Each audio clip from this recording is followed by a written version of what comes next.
then wait for 1 second and then steal someone's gift. Okay? You have to look proactive. That's what makes this game fun. We're going to snatch you off everyone and steal. Okay? We'll take you on here.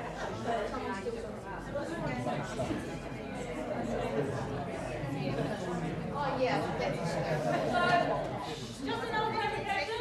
If you go, say this is an unwritten gift from Mr. Tucky, and you go, oh no, actually, too late, that's yours. Okay, you touched it, it's yours. Once you touch it, you got it. If you skid, which has happened before, I'm guilty, and you touch it, it's yours. That also means if there's like 1 second on the clock and you're trying to get across the room, you could make a dive for it. And if you just get a finger on it before it dings, it's yours. You don't have to physically pick it up. But we have had capability before. I myself have many double booms. Is there disability roles? Are you allowed to click and point? Is there a slap or a smash? Laser pointer. Is there allowed to stick? What's the disability? I've got a break on. Yeah, get the grab up. Yeah, you have to touch everything. She's measured water. So, where's Juliana? Is she here? Where's she? Yep. I'm ready. So, Juliana is our timer. So, when she says 15, because it's obviously over there and you might not be looking at it, she's going to I'll pull out the 3, pull out. 5, 4. Yeah. So, she's going to do the timing. Wait, so do names get called out? Yeah. Names get called out one by one. Do you have a list? I'm going to Yeah. Pick up people that have played before, maybe. Did we mention We'll that have to sign. the It's president pulled out of the hat though, right? you can't like tuck it somewhere? It has to be random. So, when your gift, there's no hiding behind your feet. There's no grabbing it, touching it with your feet. Okay? Keep it out in front of you. Alright? As soon as someone grabs your gift, you can go and grab the next one, whatever you want. Okay? You just cannot steal off the person in front of you, stole off you. This game gets more fun the more you steal, so I encourage you to steal. Okay? Without hurting yourself. Don't pull on this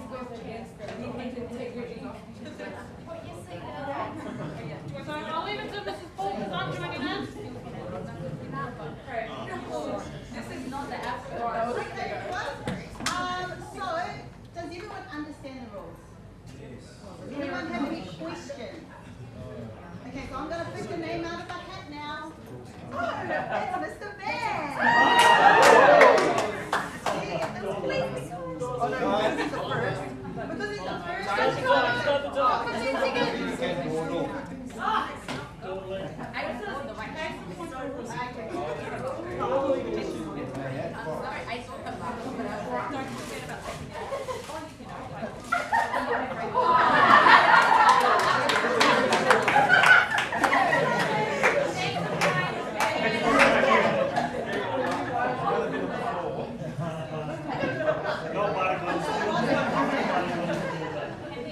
Okay, the second person is Kim. 15 seconds starts now.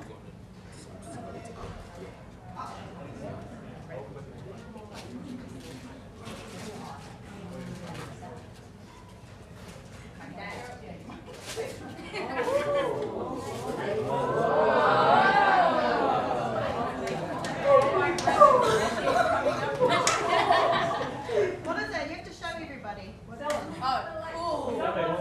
Do you want it?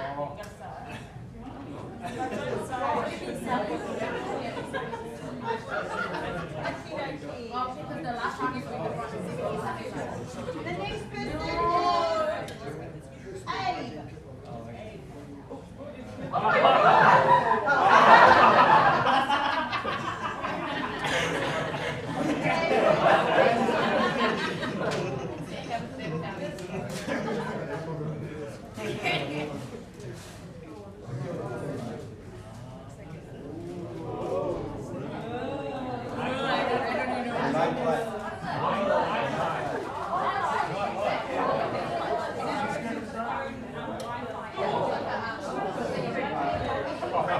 With the cell phone inside. Okay, thank you, Abe. That looks, yeah, invited him much that. Next one is Anayo. Take the pot.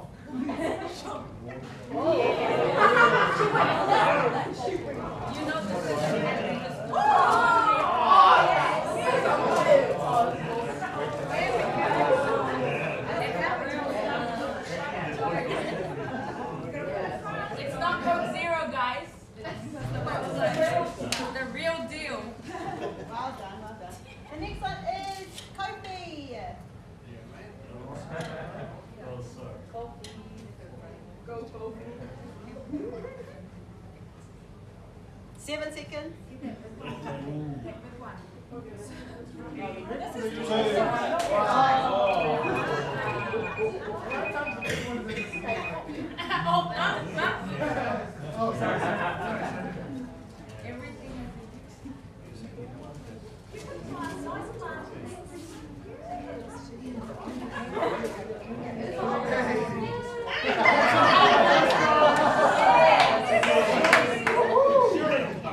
Collect them all.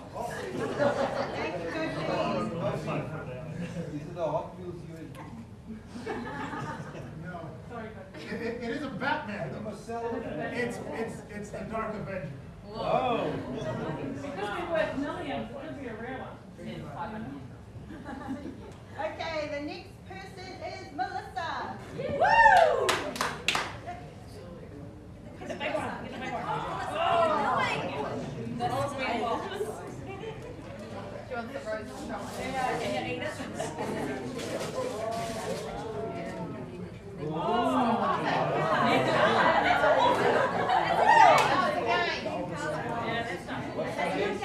What's the name of the game?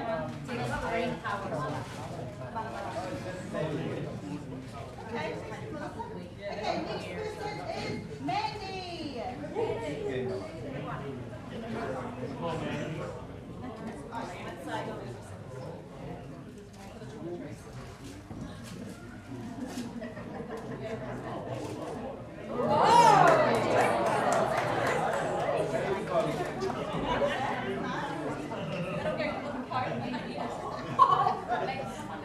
Okay, nice color. Next person is Rose.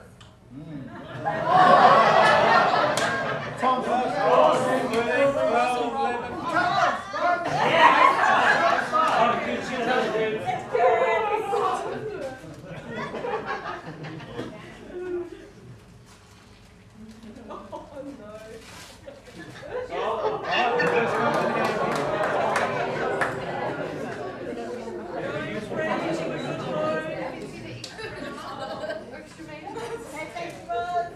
The next person is Nigel.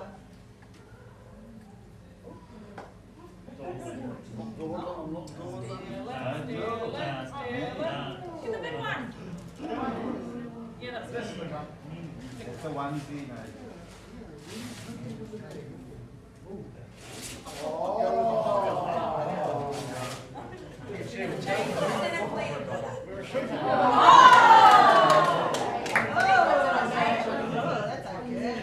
Got the game's on now. Yes, we got it. Okay, the next one is Amanda. Straight for the gun. She's going for the gun.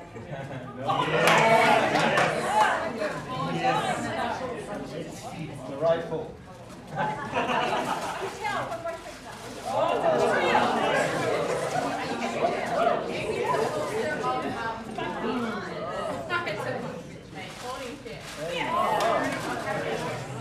What's the weight limit? Oh, good. For you. Okay, thank you, Amanda. Next one is Masashi.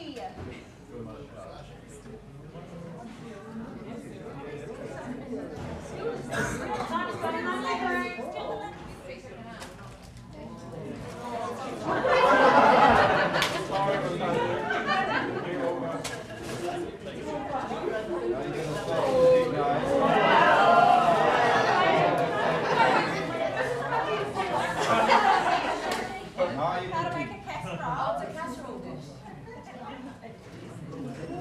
Okay, the next one is Marco D. Go, it's you.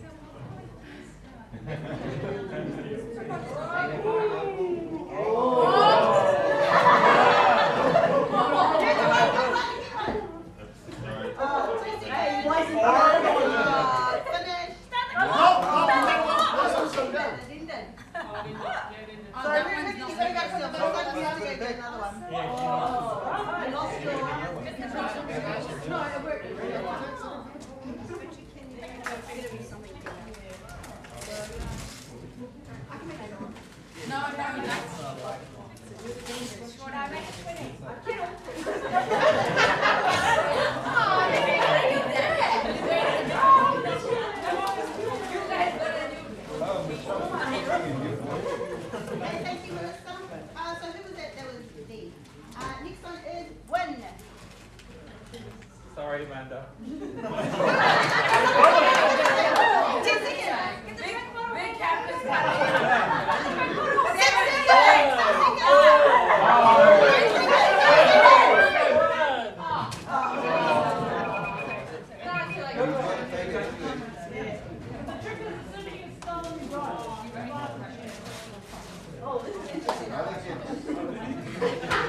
Okay,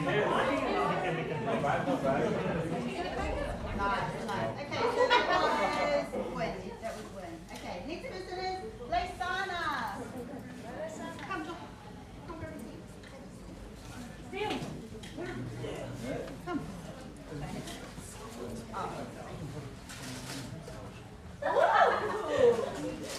You guys have worked together.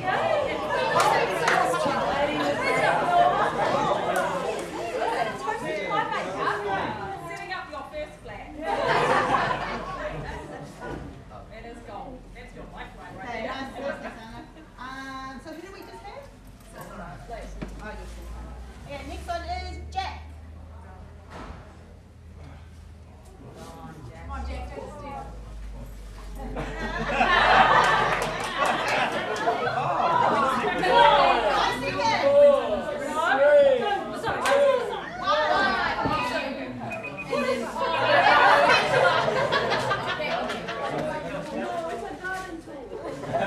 My goodness, this is difficult. We need 20 seconds. Can we all agree to stay friends after this? You can bury the body.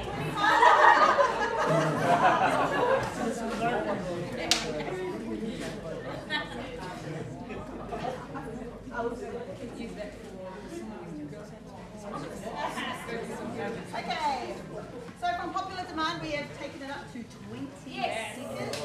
Now it's go. Okay, More intense now. who do we just have? Jack. The next one is Marie. Oh, yes.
Okay, just for clarification, if you're running out of time, so the aim is just to get anybody else's present.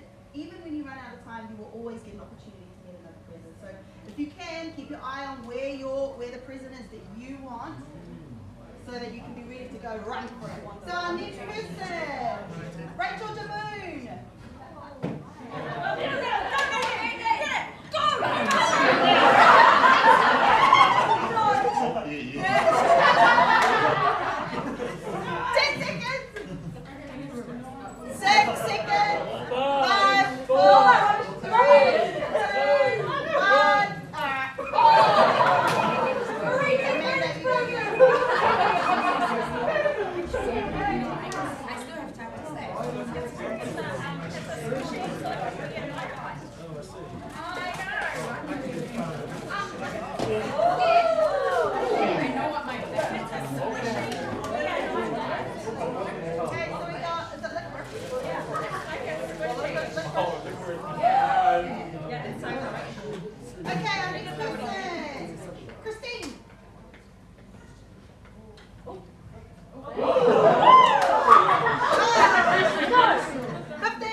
socks. It's uni socks. Are we ready? Yes. Mrs. Wood. Oh, really? Oh. Ooh. 15 seconds. Are you okay? 10 seconds.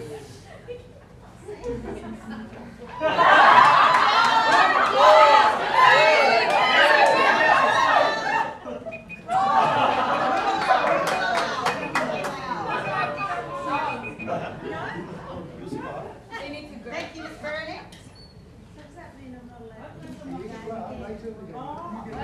If someone takes that from you, you can take anything. But you can't steal from the person who just stole. You can still take your thing.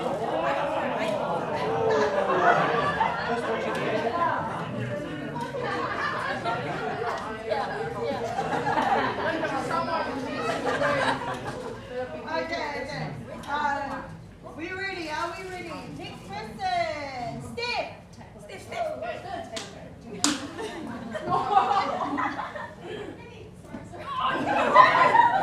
Oh, so slow. 10 seconds. 9,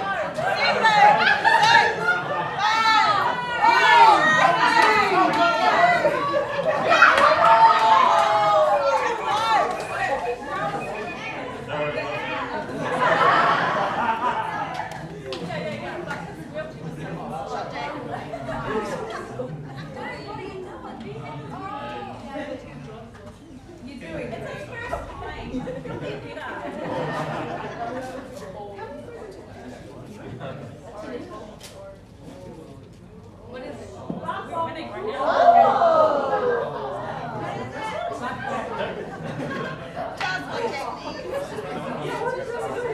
Okay. Next person. We have Rachel Pucky.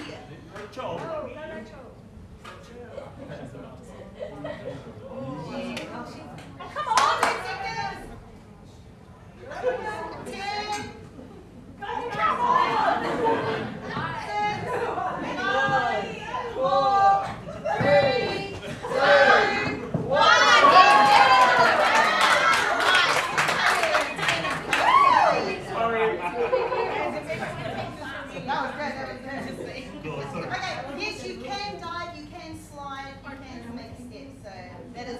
3 range to Hey, make. go in the middle. Okay. Hey, go in the middle. You do it. Go in the middle. Yes, yes. Can you turn your chair to the side, please? We don't want to break that. Go and break it. That's next time. So I've got to pick up something instead of Yeah, going.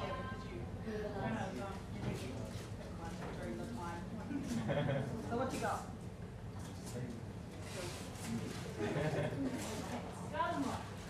Oh, garden lights. Are they solar? You got it. Solar. Shine, you can see it from 5 places. Nice. Okay, next up we have Eleanor.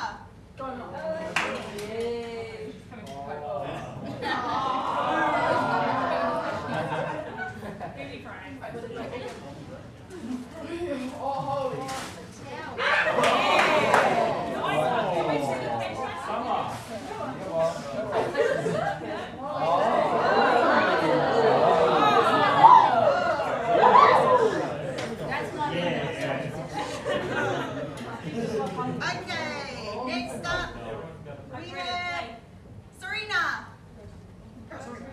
have Serena. All good, all good. We need to see what else is there.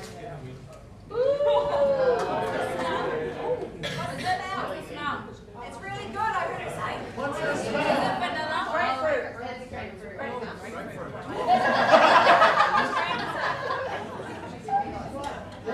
Okay, all right.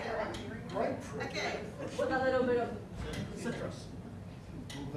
perfect. Okay, somebody's ready. The next person we have is Olivia.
Yeah, why didn't he?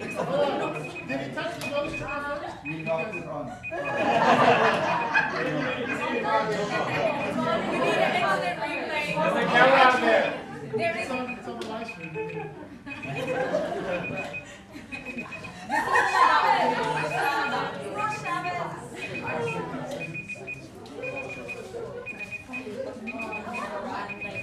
What they do is sit down.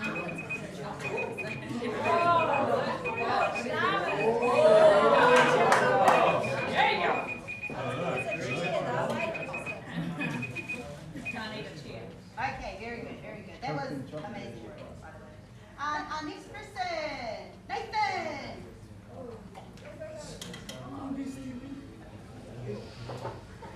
Nice, nice. Oh, time's not good. Wait, 15. Go, James. Get the baskets. 6, 5. Get the 4, baskets. 3, 2, 1.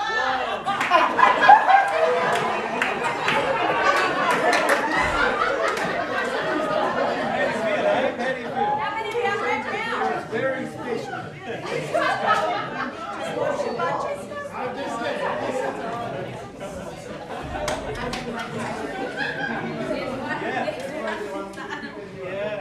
Anyone.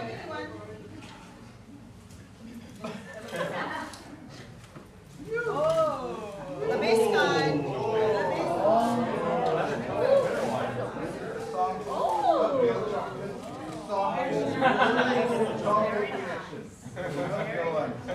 Let me help you with Okay. You ready to run? Okay, next one. We have Glenda.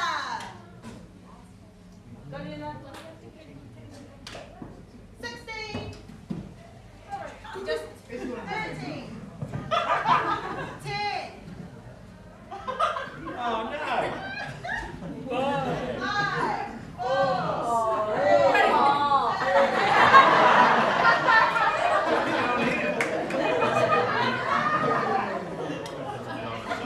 All of a sudden, Steph is moving to another room.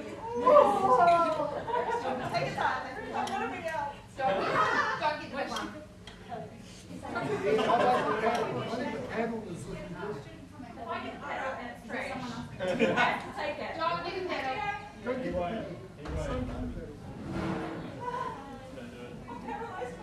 Oh, thanks for playing. What we got? Oh, a sword.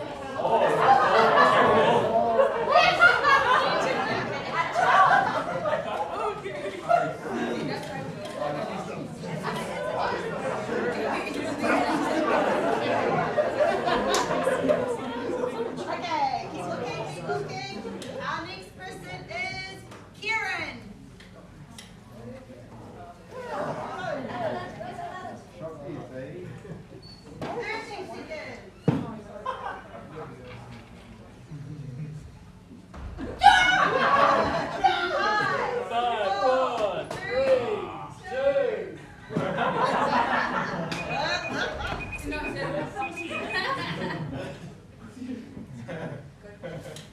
Which one do you want? That one. The big one.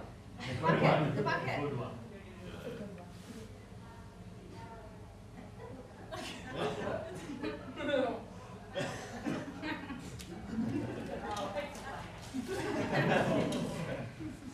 He's had enough.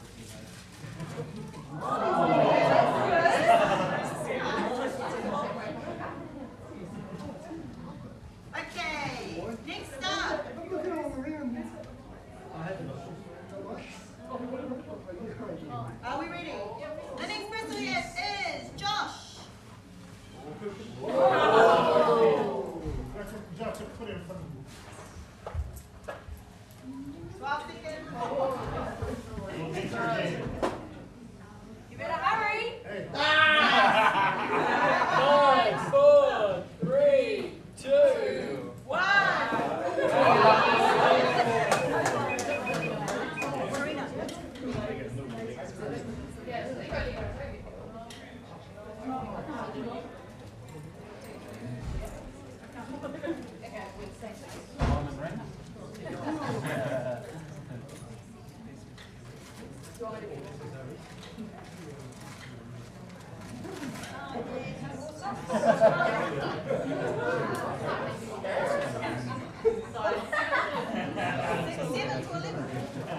Okay, perfect. Okay, next up we have Priyanka.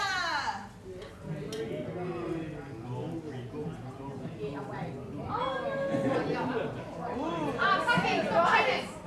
12 seconds. 8 seconds. 5, 4, 3,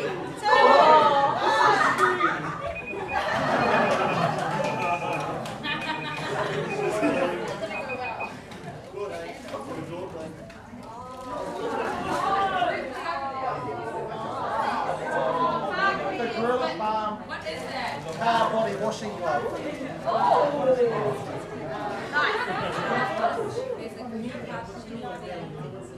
Okay, next up we have Greg.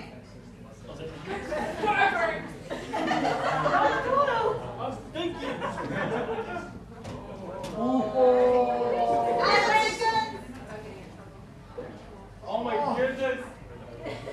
Sorry. 5, 4, 3, 2, 1.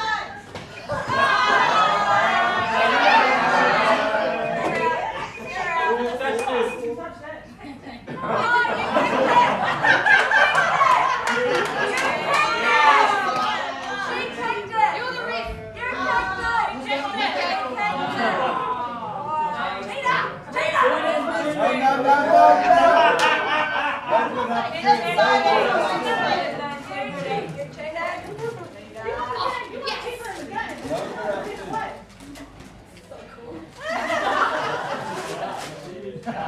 Balloons that inflate, water balloons that inflate themselves. 60 seconds to hunt. Oh, I need these actually. Get those back. Okay, next person we have up is Rob.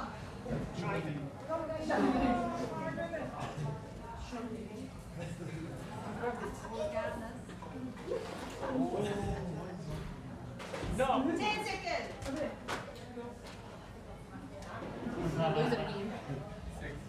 Steel hacksaw. 4, 3. Come on, stress the stress. We're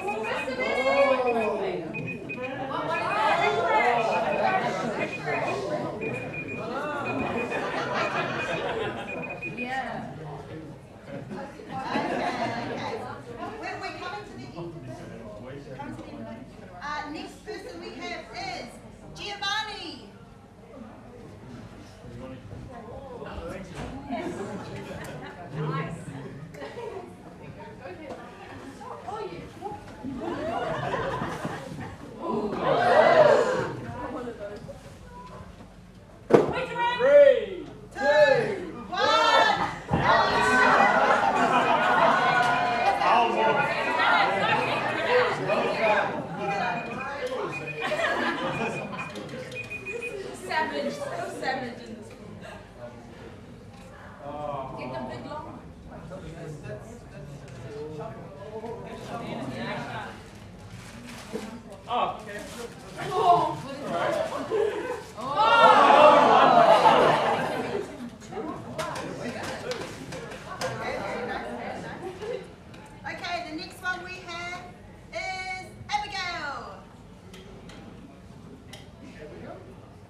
Okay, so next person is Weishi. 12 seconds.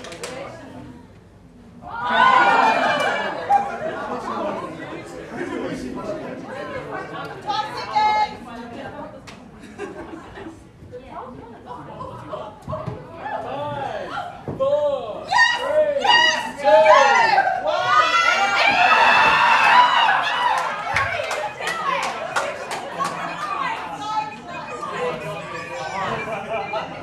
Get the nice thing. What's what? That one, yeah. I'll be curious about that. Nerf Roblox. Oh.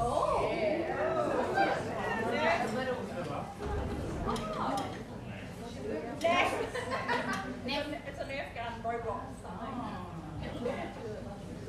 Seems awesome. Sure is.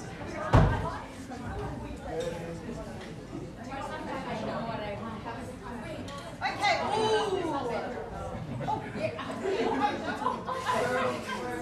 Okay, we have a couple more people, and the most important person. The next is You, Miss. Juliana.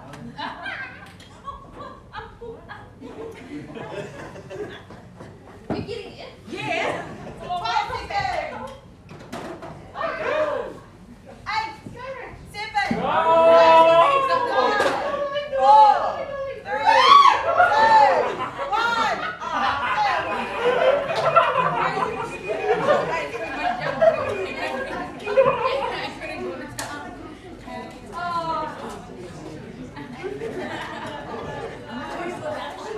Yeah, that's the one I need. You come. Don't need enough time to go get that. You too. Okay, we have a few more people. We just like to take this time, just raise your gifts, please, just to show what you have. There you go, there you go. Okay. Thank you. Where is that? Put it out. Okay, the next person we have is Michelle. You can grab any. Go, Michelle. Yeah, and then we'll sit down. Anyone can sit down. And you're going to sit down while the time. 5, 4, 3, 2, 1. Oh!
The first is the last. Get the bucket. The bucket. Get the bucket. You started with this. Start with the bucket, end with the bucket.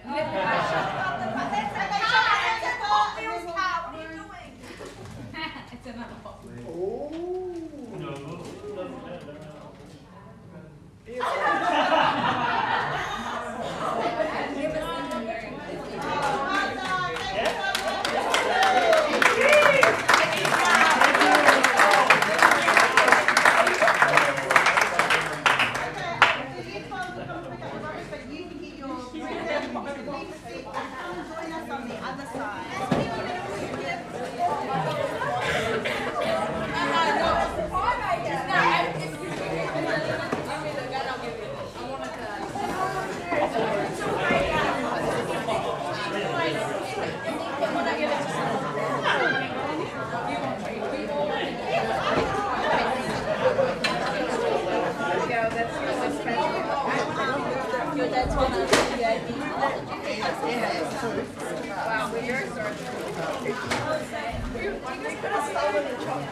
So come and take any seat that you would like.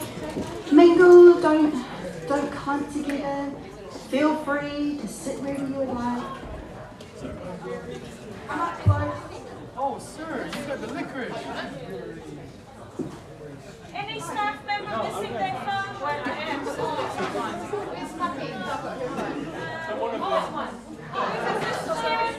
It'll be right to the leg. Sir, you got your licorice.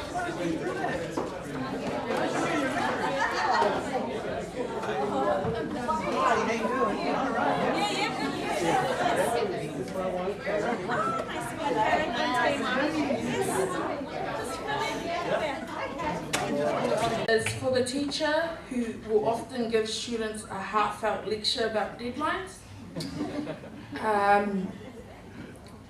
Very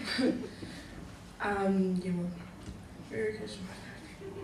This goes to Mr. Moore.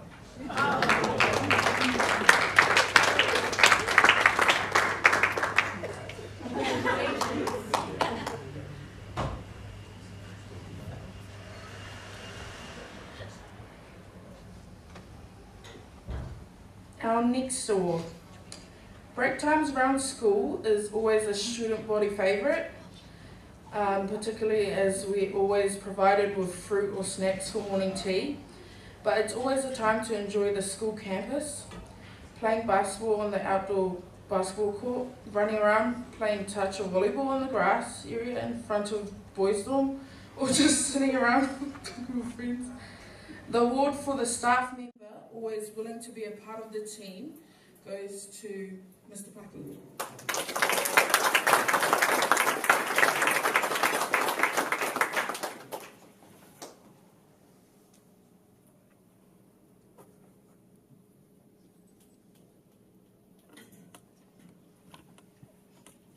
The next award,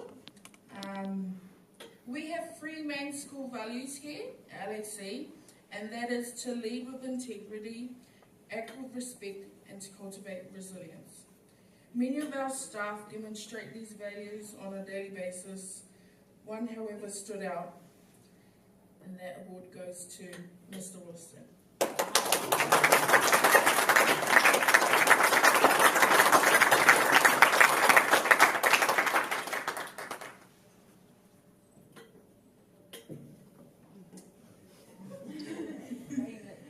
Our next award, our staff work really hard. They sacrifice a lot for us and a lot of time. We forget to thank you for that.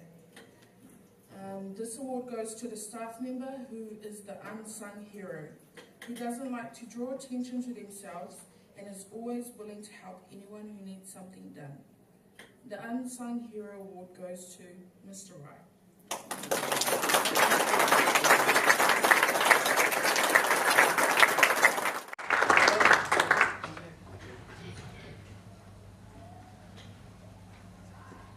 The next award, over the years we've had a lot of time to think about our life after school, what we hope to do, where we hope to be, and how we want to live our lives.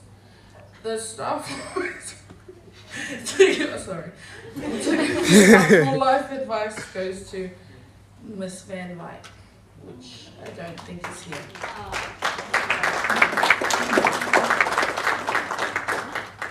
The next award is, we are always grateful to staff who like to shout us a fee.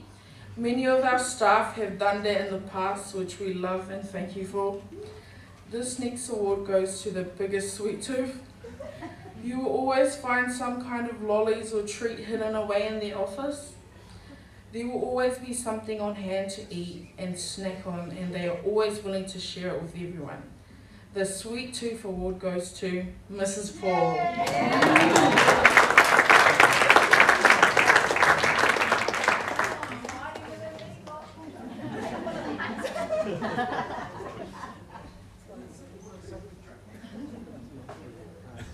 The next award.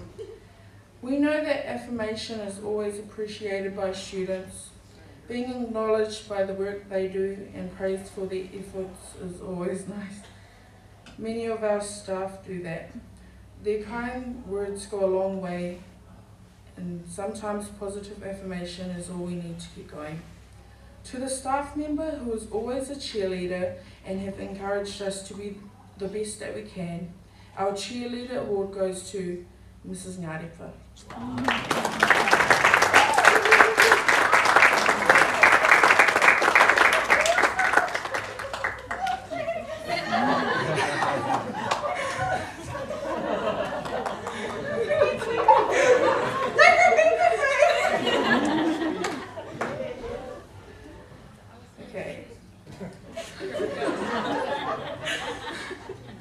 LAC has a wide range of uniform options. The newest addition.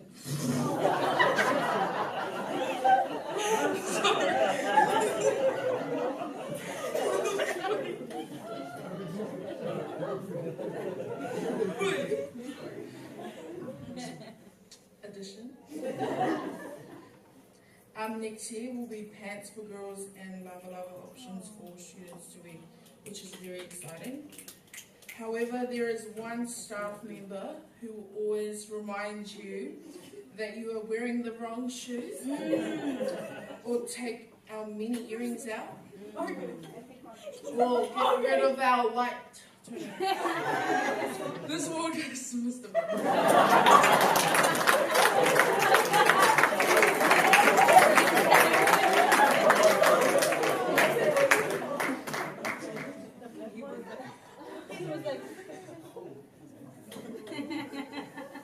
And our last staff award goes to House competitions have always been a way to bring the student body together and bond over house events like swimming sports, athletics day, big sing and cross country. We are always in need of having staff guide us through these events and love the way they support us and all get involved. The staff member with the best house spirit goes to Mrs. Geordie.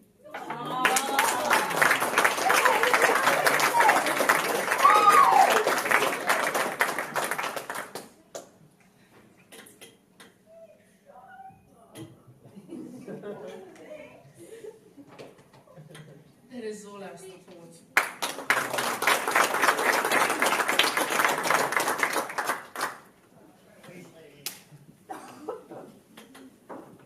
Thank you so much, Eleanor. Good everyone. So it has now come time for our student awards. Now, students, you have to know that these were voted. There were all these questions and all these nominations have been put through by staff. So those students who have won these awards really deserve it. So, our first award, this certificate actually goes to a student who is most likely to become an honoured, respected, and holy pastor. This award goes to Errol Kappa.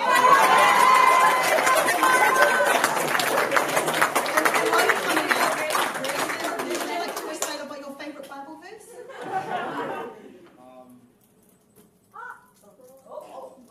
And while you're thinking, can I invite Mr. Van and Mrs. Pucky up to the front as we present our awards? You got one? Do you want to come up? I know Genesis to Revelation.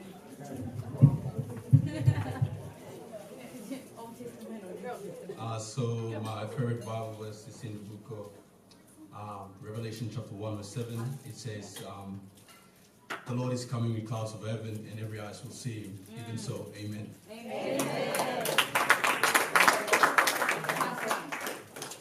Okay, so yes, we just heard that we have school values here, and the three: respect, integrity, and resilience.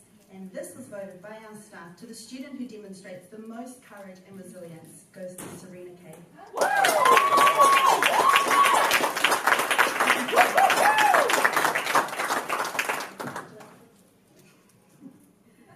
As we move on, another student. This student has always demonstrated respect in the classroom. This goes to Ms. Sashi Nakal.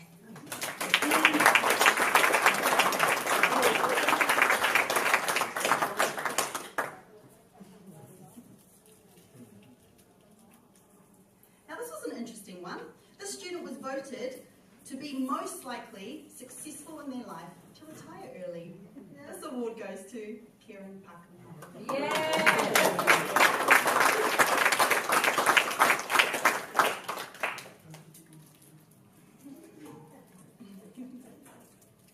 Our next award goes to a student who is kind-hearted and friendly within the school, both to staff and to students. This award goes to Weishi.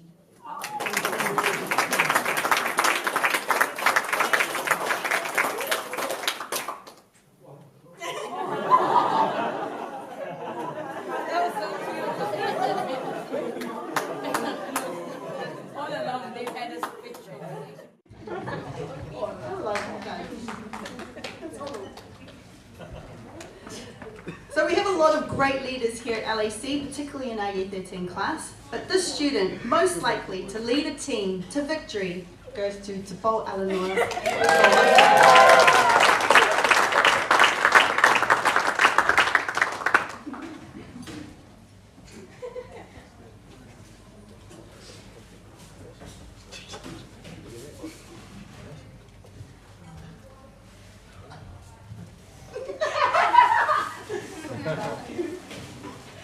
Okay, moving on. Our next student, this is a really, really lovely one to have, particularly as identified from our staff members.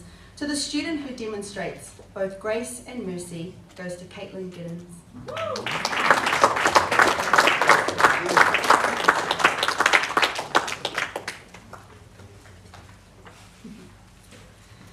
To the student, this is probably the most bestest award, the highest of awards that you can get.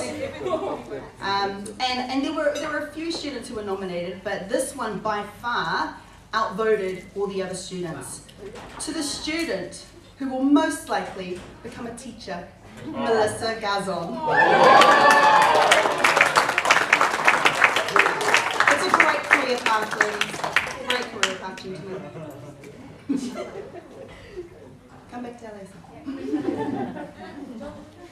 Now this obviously is a beautiful one with a beautiful spirit. To the student most likely to help someone in need. This actually went to 2 students who were both equally voted for this award, and these 2 go to Glenda Maliu and Mandy Curry.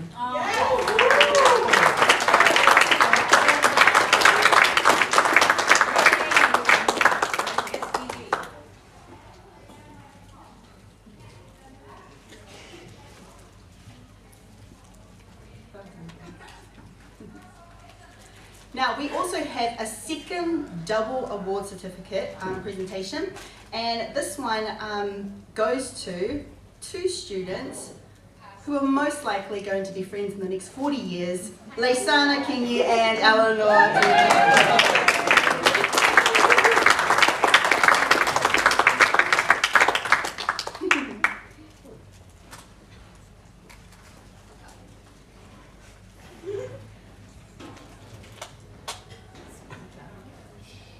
And that comes to the end of our student awards. Please give a round of applause for all those who were acknowledged tonight.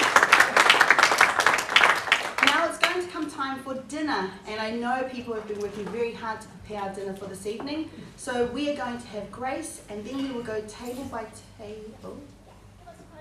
And 5 minutes.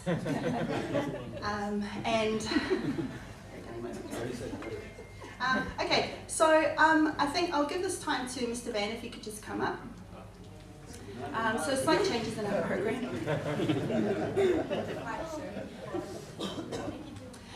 One of the questions I just want to ask you, obviously this weekend marks the 110th annual graduation weekend that we have had. That's a lot of graduations, and you are a special part of that 2022. So for you, just one interesting question. What has been one of the most memorable graduations for you in your time here at LAC?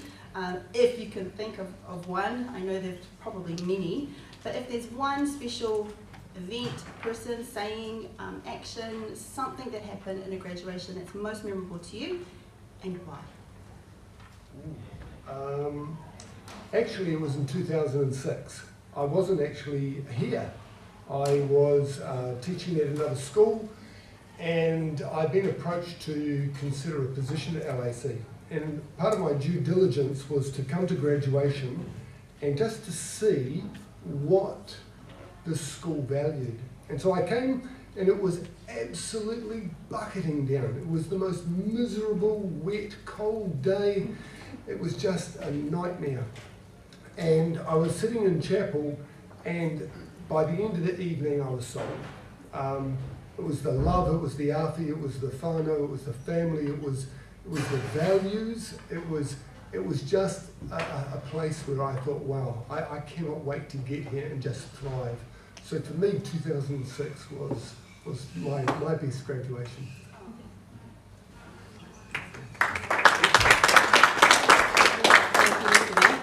And the last question, I mean, obviously we'll probably hear a lot of these memories, a lot of reflections on our Year 13, but what's one thing you will take away from these Year 13s for 2022? Just one? Just one. I think as a cohort, and I'm just being really honest, when you were a lot younger, in the junior years, you know, the word dysfunctional just comes. And I remember sitting with teachers at different times when you were in year 7, 8, 9 and 10, and we shook our heads and we questioned what sort of year 13 cohort you were going to become. And I'm just being really honest with you. And then all of a sudden, there were just these shafts of light that pierced the darkness. And we went, she's actually okay. There's actually something quite beautiful about her. Do we dare to hope, Mrs. Paul? Do we dare to hope? And for a number of you, it's just been a real privilege not only to see you blossom as an individual, but to see you blossom as a group of people, as a cohort, as a group of friends. And I think that's my big one takeaway. And I think it's a really good lesson for me. You know, it's not how you start, it's how you finish. And I think as a cohort, you've finished remarkably well. And your results, and probably more importantly, the people who you are and the values that you have are the reflection of that. And so, yeah, that's what I'll take away from this cohort.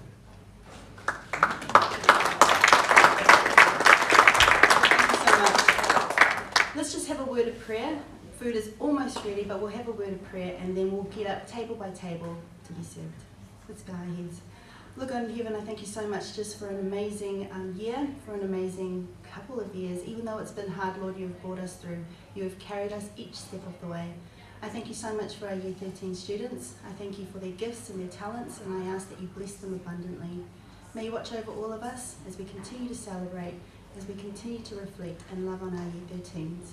May you bless the food that we're about to eat and the hands that have prepared it. In your name I pray. Amen. So as food is coming out, we'll direct you from table to table. Thank you.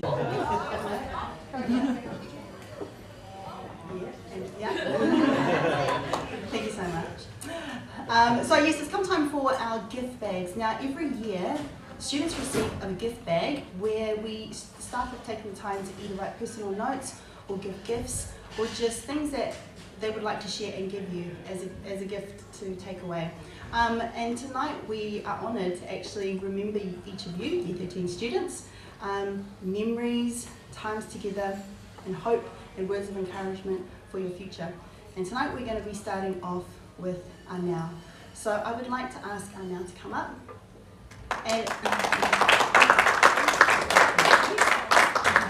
each teacher, they will be announcing which student they would like to come up. They will receive their gift bag, and then you have an opportunity to come and stand at the front underneath this beautiful balloon garland that our Year 13s have made, and to hear the words that we have to share for you.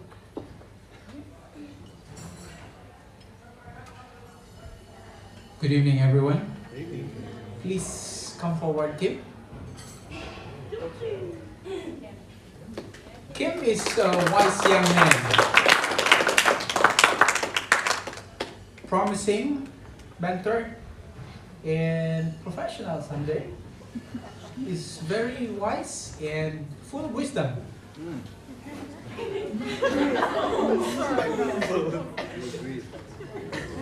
I have a letter to share with Kim tonight.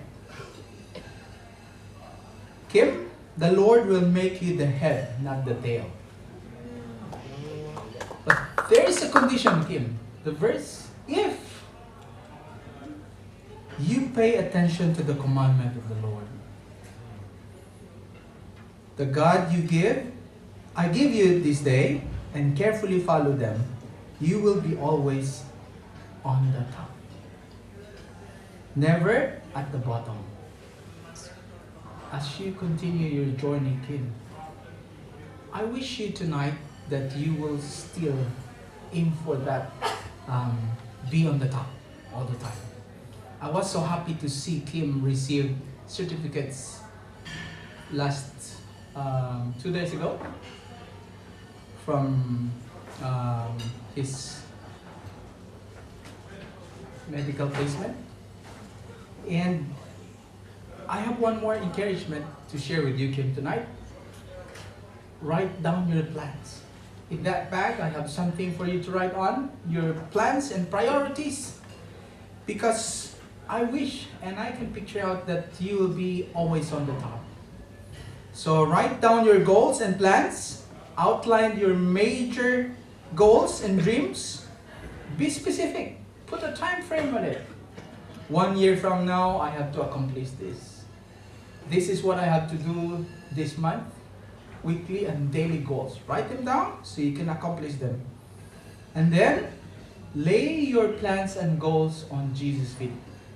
Because you will not be on top if you will not give it to Him. lay it to him and you will be successful. And tonight, I would like to congratulate you for the new journey, a new beginning, a new pathway of your life. Congratulations, Kim. Thank you so much.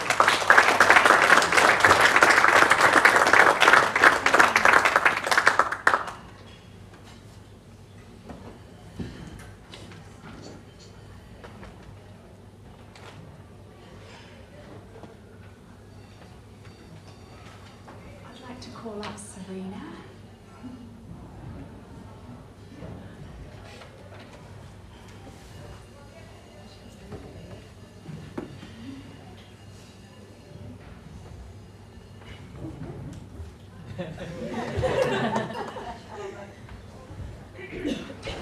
Okay, Serena never lets me get a photo with her, so I had to trick her.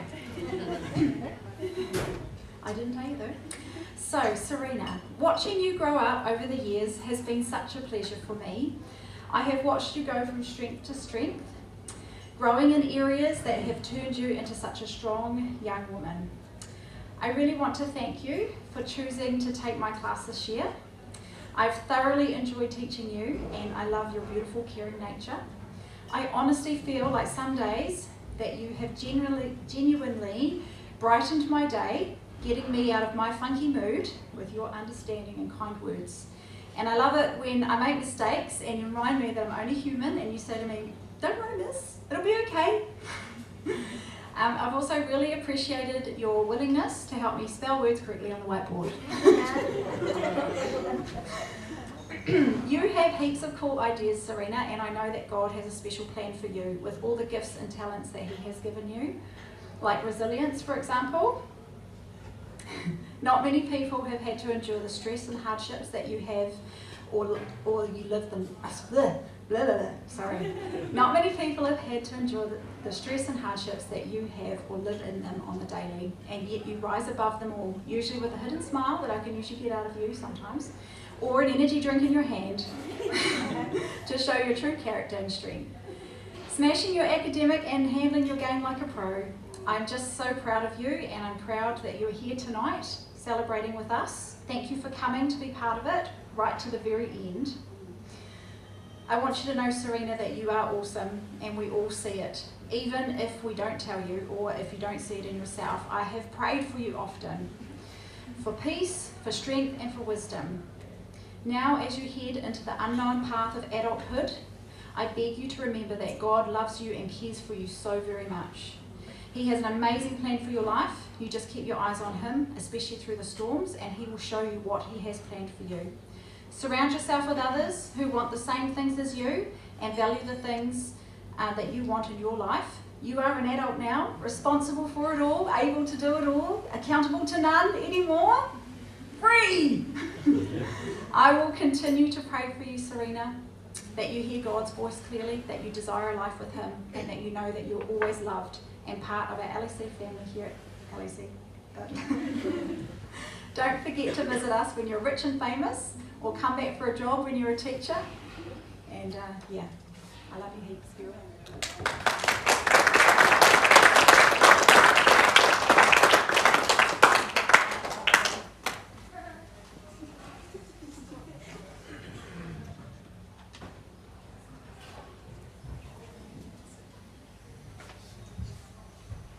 I'd like to call up Mandy.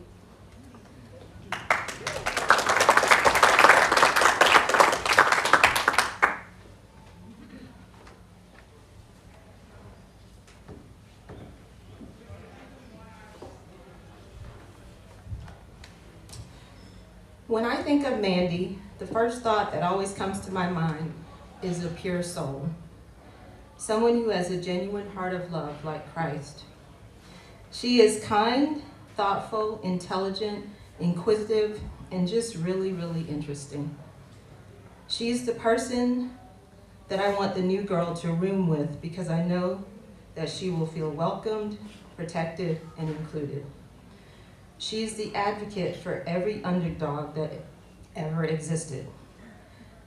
Often when we say that someone marches to the beat of a different drummer, it's basically just a politically correct way of saying they are weird and/or crazy.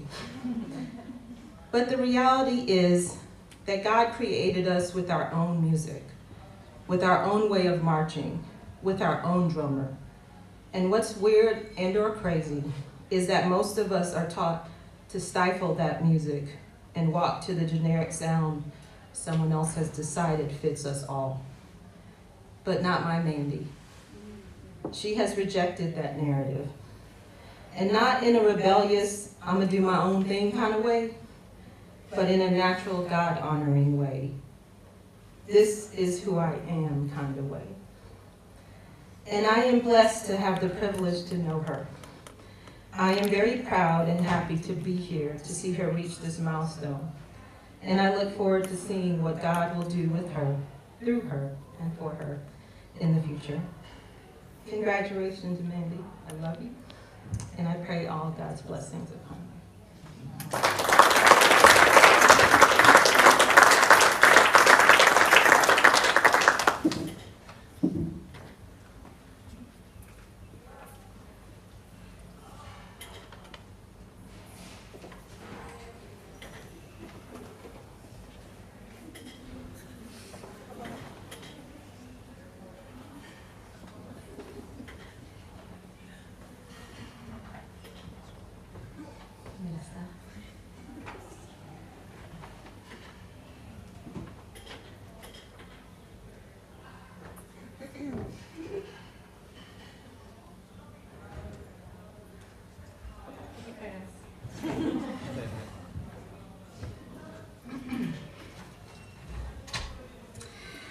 The first thing that I actually heard about you was this new girl hanging out with the twins.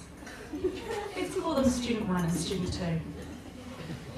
Melissa, Student 1 and Student 2, found in the upstairs girls' toilet during period 5 on Friday, escorted back to Bible class.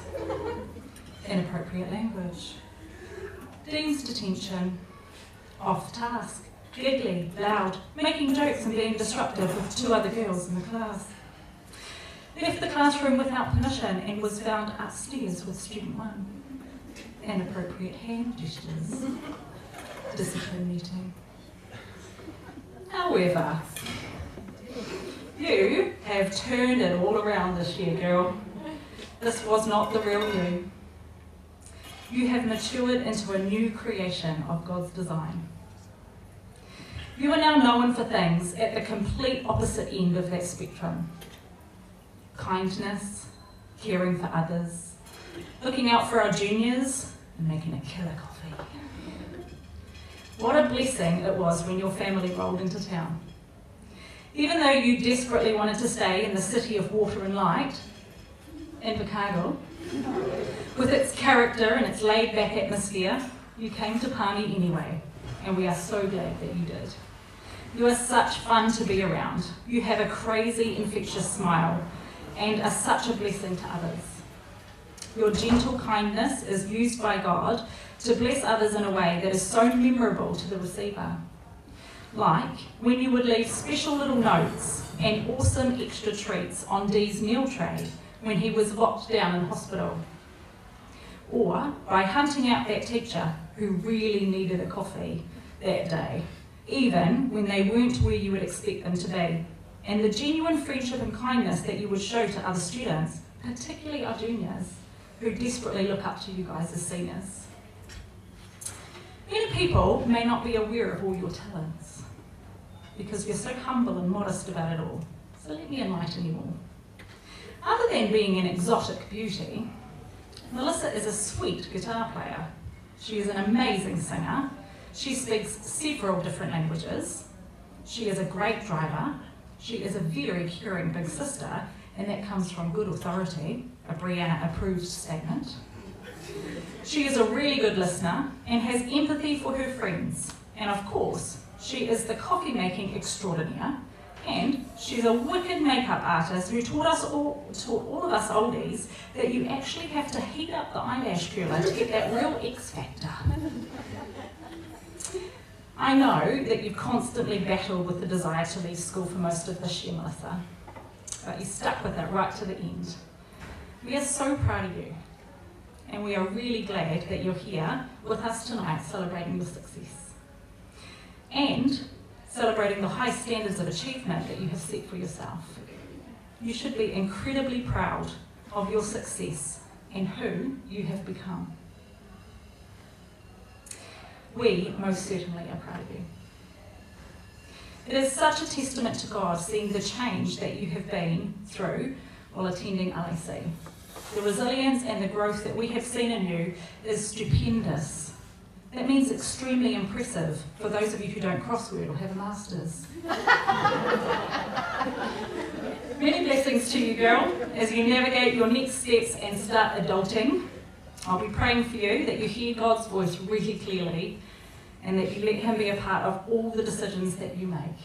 Love you long time.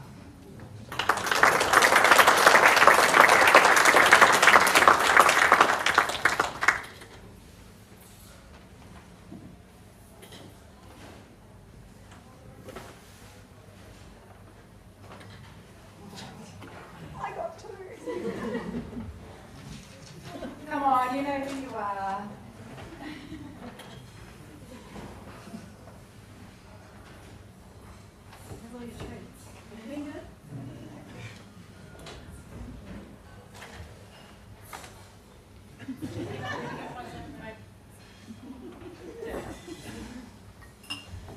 Oh, Caitlin, I forgot to buy the gluten-free stuff again. What are we going to do? I will always have fond memories of sneaking into the LAC kitchen while you wait to do your assessment in the class and I go and borrow some gluten-free stuff for you. I didn't really know you that well until this year. I actually found you super hard to get to know, but I have discovered that behind that reserved, patient and quiet exterior, there's a real lioness. Wow, you have such drive, determination and passion for so many things. Your superpower is the visionary implementation of new ideas. You're going to be a world changer going forward, and God will use you in powerful ways if you let him. I have really enjoyed all the many discussions that we have had around your ideas and where to next for your future planning. And I love that we have stuff in common. We share a solid passion for Christmas, which I've just recently heard about. And we both can't wait until the 1st of November so that we can get our trees up. We're both very good cooks and we both have a deep love of food. I love that you don't mind even when I take photos of you eating all the time. I'm hoping some of those turn up in a hurry. I really appreciated the honest feedback that you've given me on my teaching practice, and it generally makes me feel very valued as a teacher. You're very funny and relaxed and easy to hang out with. You go about things with a calm and peaceful temperament, taking care of business without all the fuss, which is not like me at all, just saying. You have grown up so much in confidence, and it has been really great to see even your social circles develop. You're a real gem, and you have heaps going for you. I can totally see you being a girl boss, dominating the world or finding a cure for cancer. I pray that you deepen your relationship with God and that you trust in him and lean on him for guidance as you go out there and do it. And you will.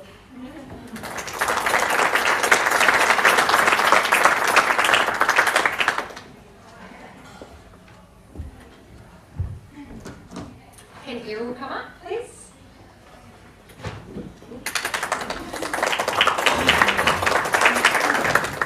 Can come and have a stand up here. So I'm not Miss Grayson. I'm one of her closest friends, so I feel like I can impersonate her well. So Miss Grayson really wanted to speak for you tonight, but unfortunately she's unwell today, so couldn't be here. So she has written me something to write, and I hope I do it well. Good evening. Oh, I sound like you already. Good evening. I'm most honoured to be about to talk about Errol tonight. Even though I'm not going to talk about him at all. But I'm grateful to Mrs. Corte, who is willing to talk about him on my behalf. Then it says in brackets, don't worry Mrs. Corte, I'll try to put some more words in so you can pronounce them all with no stress. Okay. Errol, I think of integrity. He is a man that epitomises integrity. Sorry, Porto. It doesn't matter what he is doing. He does it honestly, in every sense of the word. Ask him to write an essay, that's what he'll be doing, not finishing his Bible assignment during English time. Ask his opinion on an issue, he'll share it. Ask him to wheelbarrow this pile of horse poo over there, and he'll do that too. Even though it's getting dark, he needs a head torch and the battery is going flat so he can barely see. But he just does what he needs to do, what he said he would do. Then she says, have fun saying that sentence aloud, yes. If I were looking for someone to work on my farm, if it was big enough to have a full-time worker, I would choose Errol. He is a decent man. He doesn't slack around on the job. You won't find him off having a sit down while there is still work to be done. He is task-orientated and completely trustworthy. If you ask him if he can do anything, and he says yes and means it, or else he says no. A wise man once said, "Let your yes be yes and your no's be no." Errol's words mean something. Being honest and having his level of integrity is not easy and not always popular, but it's something worth respecting. He has a can-do attitude, and it works as if he actually has to earn his way. He is courageous enough to be truthful to others. For example, I loved hearing another staff member say to him just the other day, he'd be the only one who might actually tell them, the other students, that they're being eggs and actually call them out on it. That is Errol. However, he's not just serious awesomeness. He has a great sense of humour and is willing to have a laugh. He's not afraid of talking to adults as adults and having some banter. Errol came on a work trip to pick up some heavy carpet for me. He has muscle. And I was musing aloud that I should get a horse float. And my mum was like, "You don't need a horse float." Can you hear Miss Strawbridge in there? "You need to build your house and do your marking. You do not need a horse float. Errol, you need to remind Miss Grayson for me that she does not need a horse float." From then on, any time he got the chance, Errol would drop in at the end of a conversation, Miss,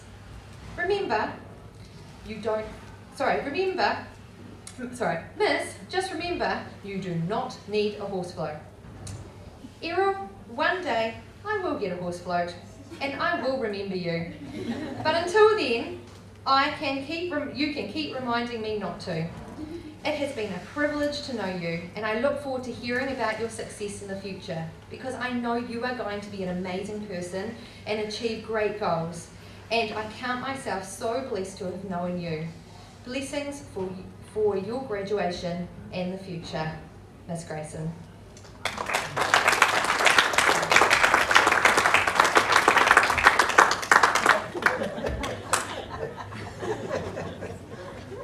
Sorry, Lydia.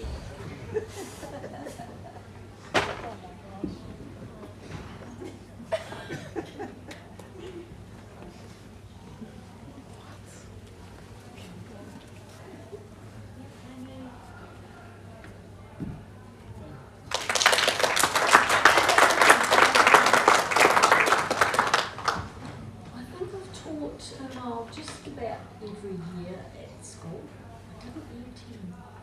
I had her in year 9. She was a different girl. She was disorganised. Always late. "Oh, sorry miss, I didn't know what class I had." She never had a book, never had a pen. A number of times I emailed the deans and the dorms and said, "Please can you help?" And I'll organise herself. At least put her maths book in her bag for her. And then I relieved it near the end of her year 10 year, and I couldn't believe it was the same girl. She just sat there and did her work. And she had a book and she had her pen. And then I had her last year in stats, and she sat at the back with Lay and Tupou, and they thought it was a great social time. Sorry, Stuff, you probably read this story before. But they spent most of their time chatting and laughing and just annoying everybody else. And one day I just had enough. I said, right, you girls, you are not sitting together again. Okay, find yourself another seat far away from each other. Well, Anile sat, this is my desk. Anile sat there. Lay sat there. No, I looked and went, where am I going to sit? Moved all my stuff off my desk and planted her chair in front of it, and she sat there. And I felt like this big mother hen with big chickens around me. But those girls really turned themselves around. And the next assessment, they got an excellence. And I don't think they've stopped getting excellences. They've done really well. And I'm so proud of them.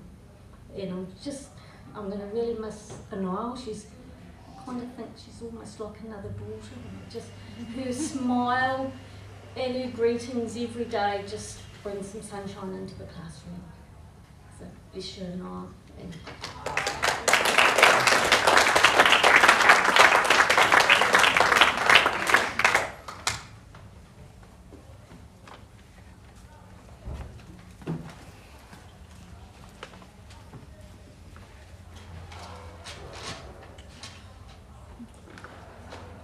I'd like to ask Eleanor to come up, please.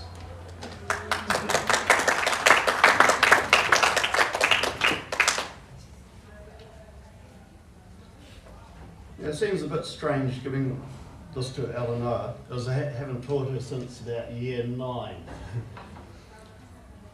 I always remember you, Eleanor, as a very quiet, timid, reserved young lady when you arrived at LAC. Yeah, nah. You were loud. Man, I could hear you across the field, even when I was in my office, with the windows and doors shut. But it was always a happy, cheerful, booming voice with a crowd of people around you. You were right out there, but I must admit, you have quietened down over the last few years.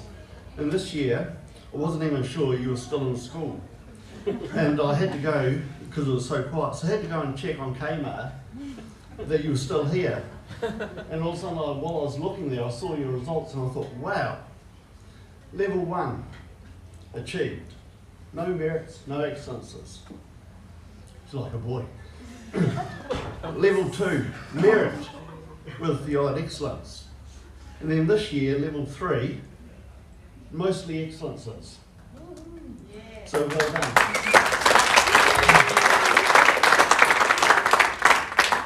So I thought maybe the quieter you are, the higher the grades you get. I must tell some of my junior students this theory.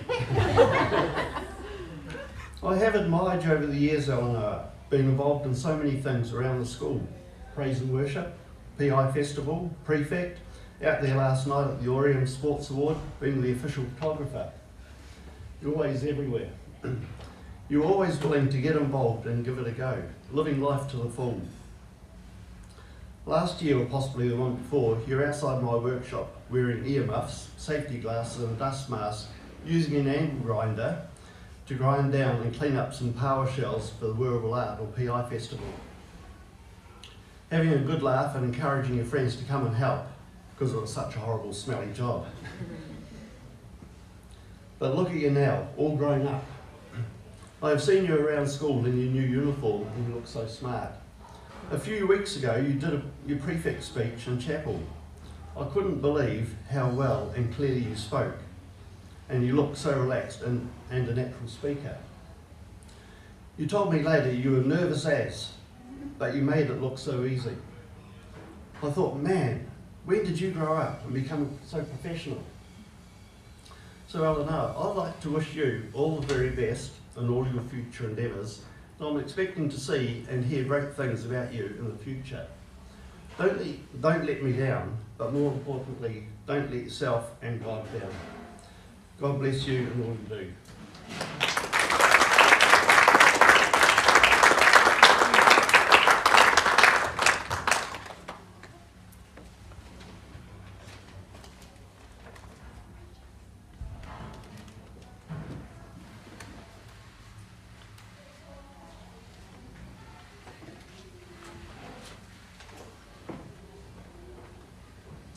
I'd like Lysana to come up, please.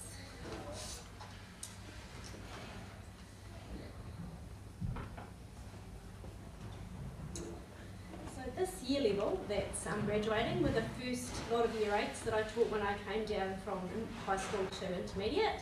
So Lysana was one of the babies, or my babies. There's about 9, I think, in this year level that were in intermediate with us. And also, occasionally I go to an art class with Mrs. Paul, and this is one of my prints that I made. And so I have these special cards, and I only sort of give them out for special occasions. And I was thinking tonight, I need to get a card for Lysana, and I thought, I know, I'm going to give her one of my special ones. So only special people get those. Right, so Lysana, I remember you in year 8 when I had just begun teaching in the intermediate department. You were always willing to help. You were diligent in your schoolwork, you tried your best, you were committed to your family, and had many great friendships. You were always very grounded, and your book work was immaculate. I often tell my intermediates about it. From what I notice now, nothing much has changed. It's been a real pleasure to see you grow and develop here at LAC. All the best, and God bless.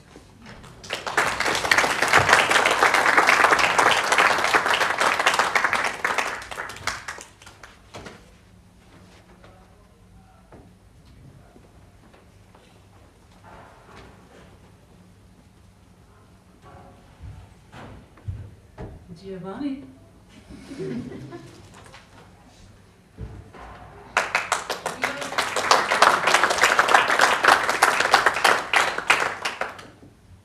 So, I don't have a speech, I'll be real with you, Gio. But Mrs. Van was wanting to be here to do this for you. And she rang me, she said, oh, I can't believe I'm not feeling well.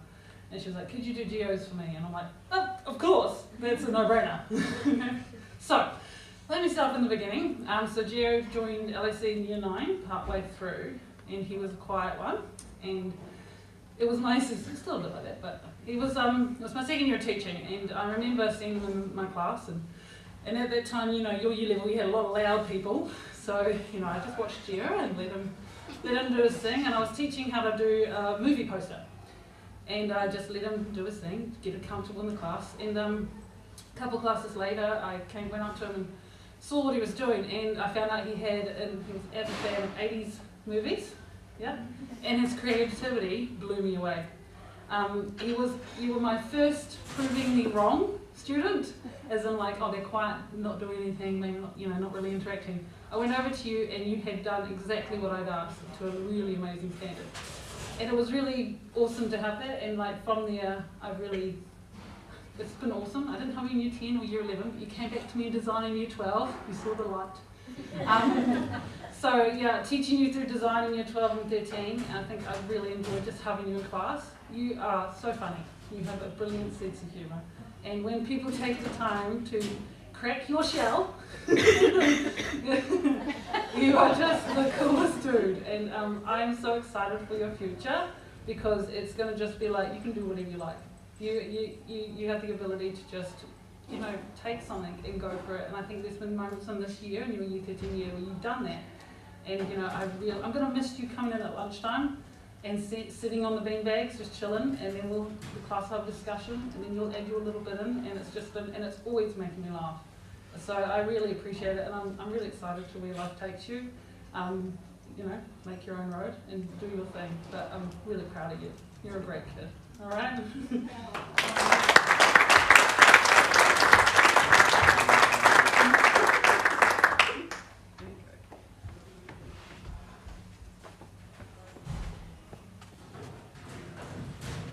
Hi everyone. We hope you're enjoying your evening. So I'm Angelina. This is Inen, and we are going to be playing you an instrumental.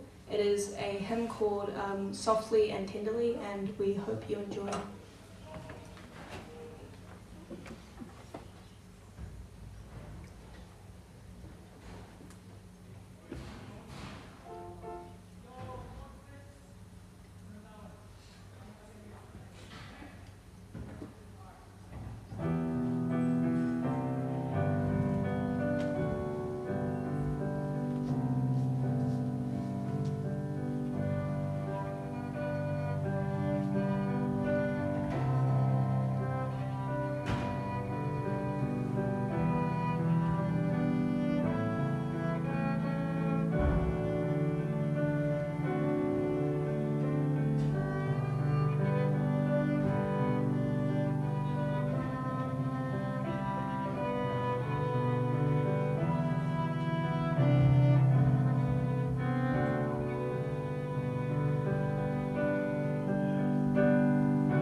Michelle, can you please come to the front?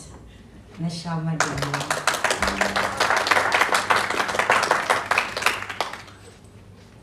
Right. Don't cry yet. I haven't even started. So most of you have known Michelle from her time here at LAC, but I've known Michelle for 10 years now, since 2012 when she first came to New Zealand. And just like everyone else, she's not the same person who she was back then.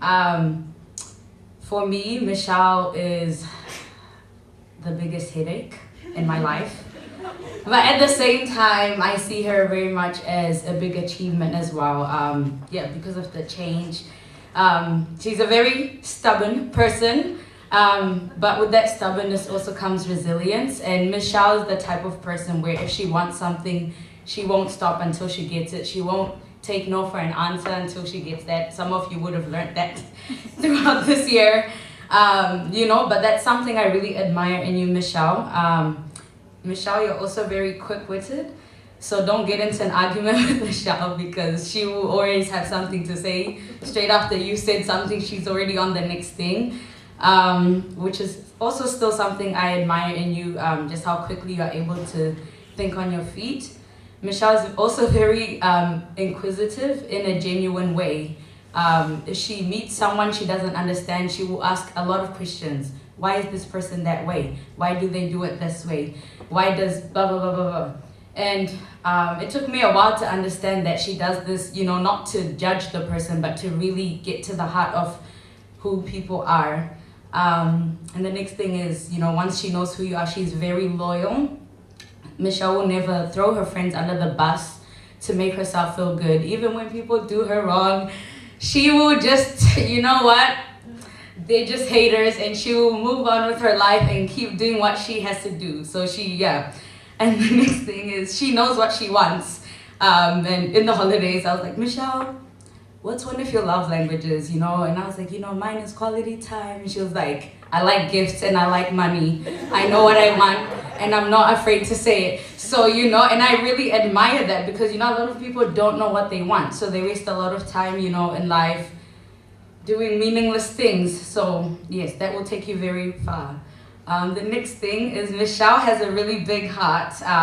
In fact, I don't know, for a lot of you, you know the 9 a.m. to 3 p.m. version of Michelle, but I see her 24/7 and it's really hard for Michelle to lose a friend or to lose someone that means a lot to her in her life. And you know, she will really, that's the only thing that would ever break her down, is to lose someone so close to her. And that also means when someone she loves is going through something bad, she takes it upon herself, you know? So if you're having a bad day, she'll come to you and be like, who did it? Who made you cry? I'll sort them out. Give me the address, give me a time and date, and I will fix it. So that's the kind of heart Michelle has. The next thing, Michelle has main character energy. So Michelle came in week 4, I think, of term 1.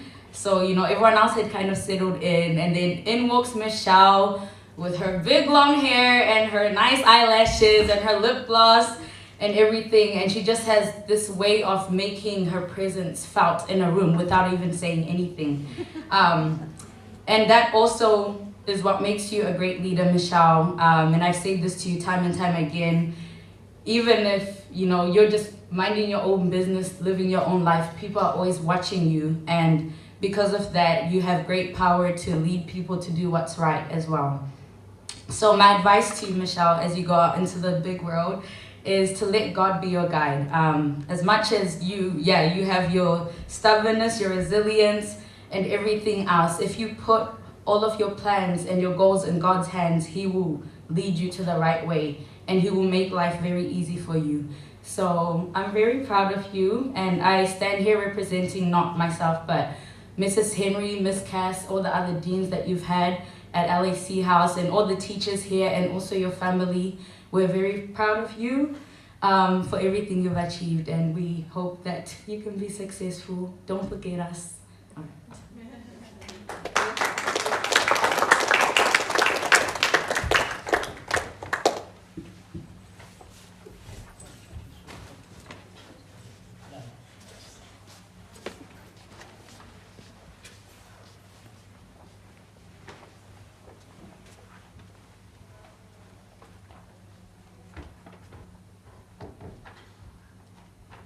Good evening, everyone. Could I please ask Glenda to come on up?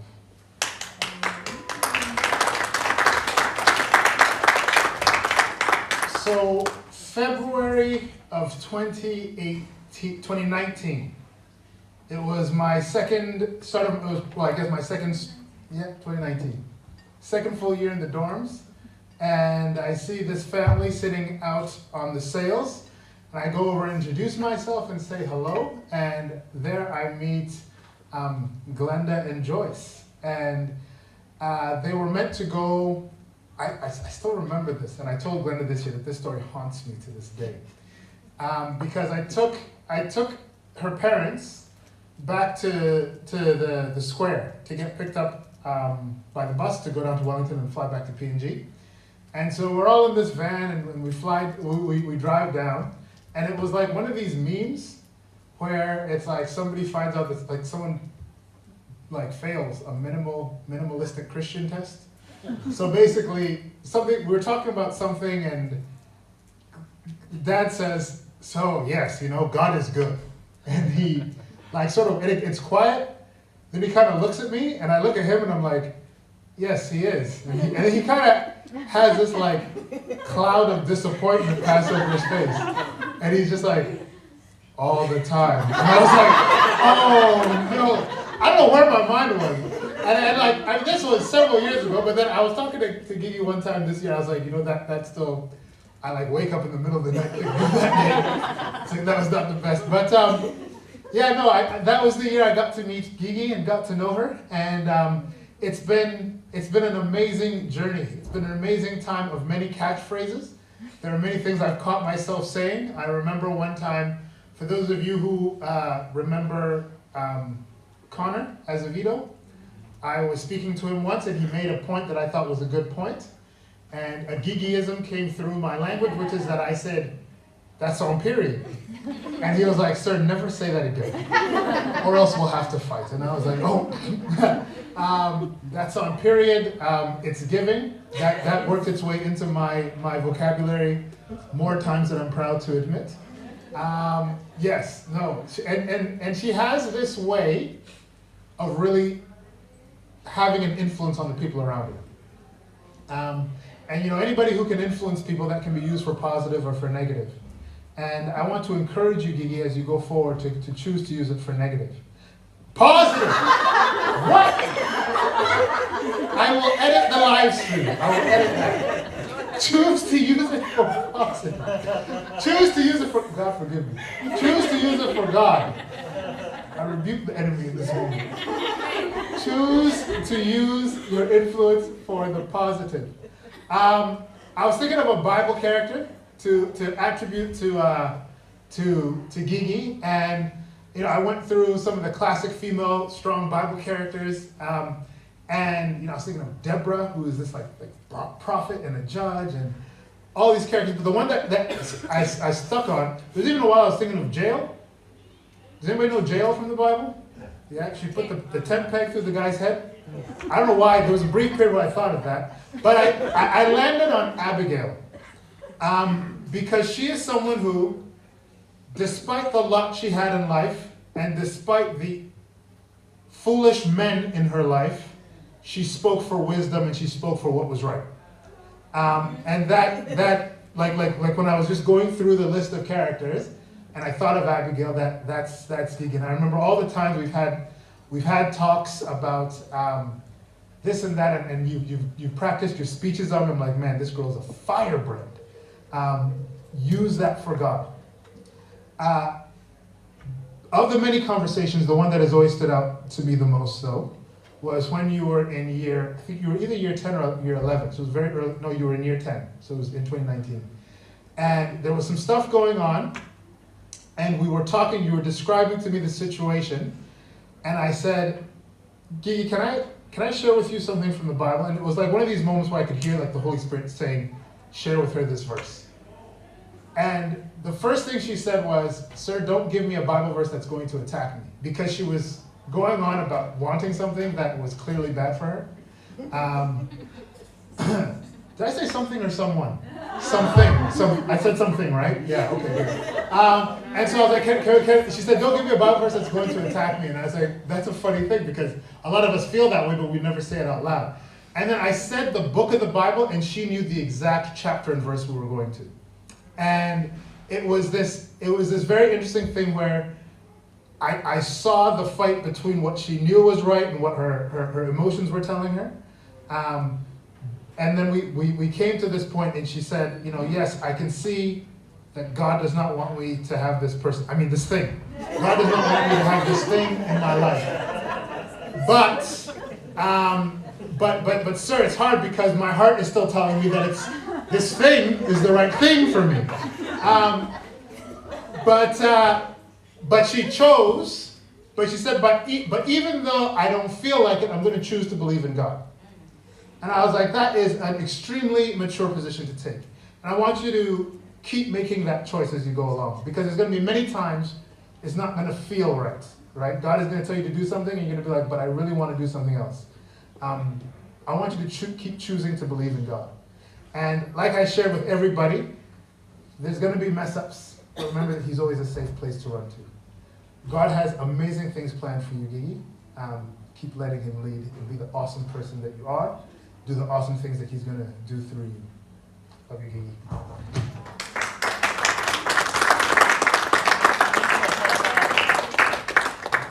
Something. I have to delete that footage.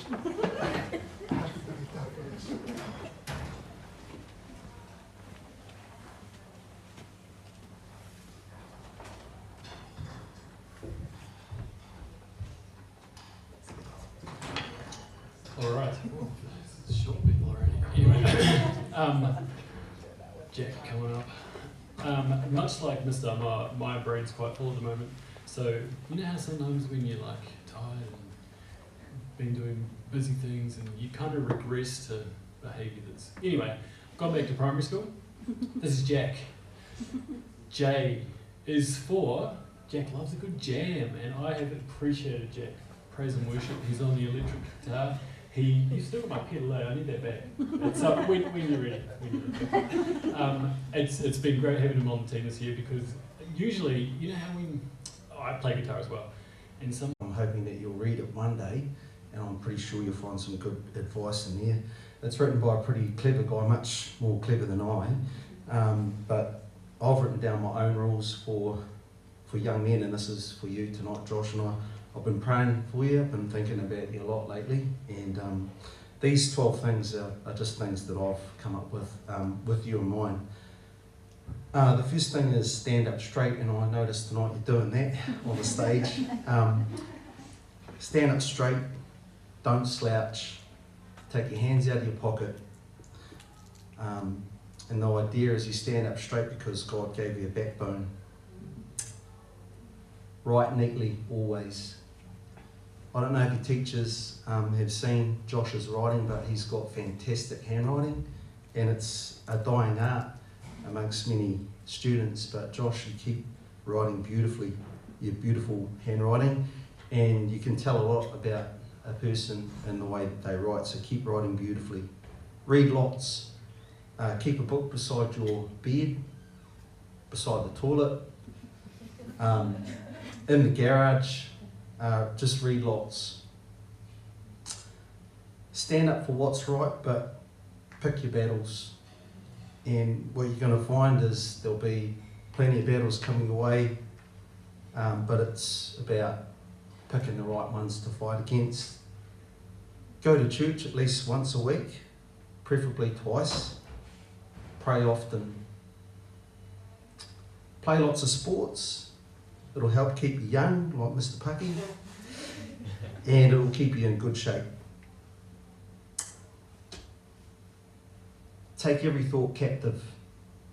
This passage that Paul writes in 2 Corinthians chapter 10, he says that we're to take every thought captive, and the idea is that you can nip a big problem in the butt before it gets away on you just by taking taking captive of your thoughts early.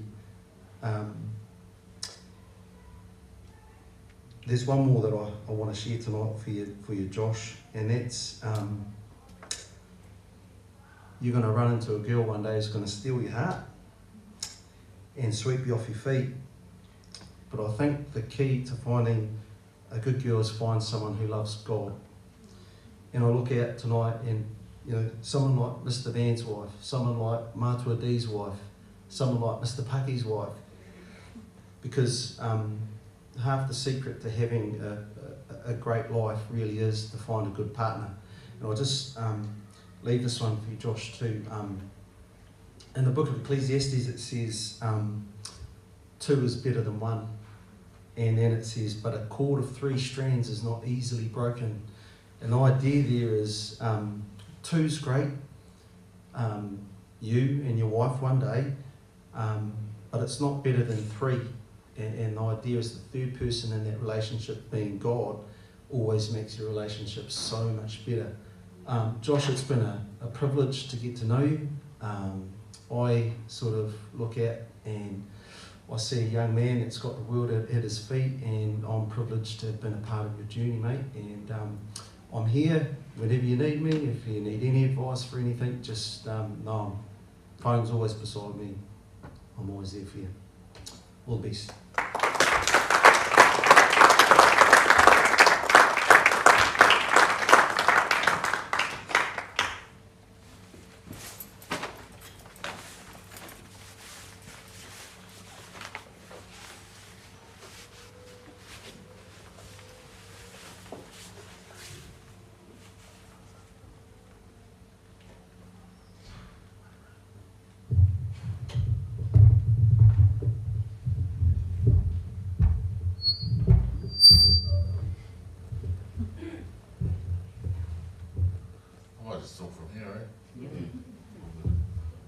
Kieran.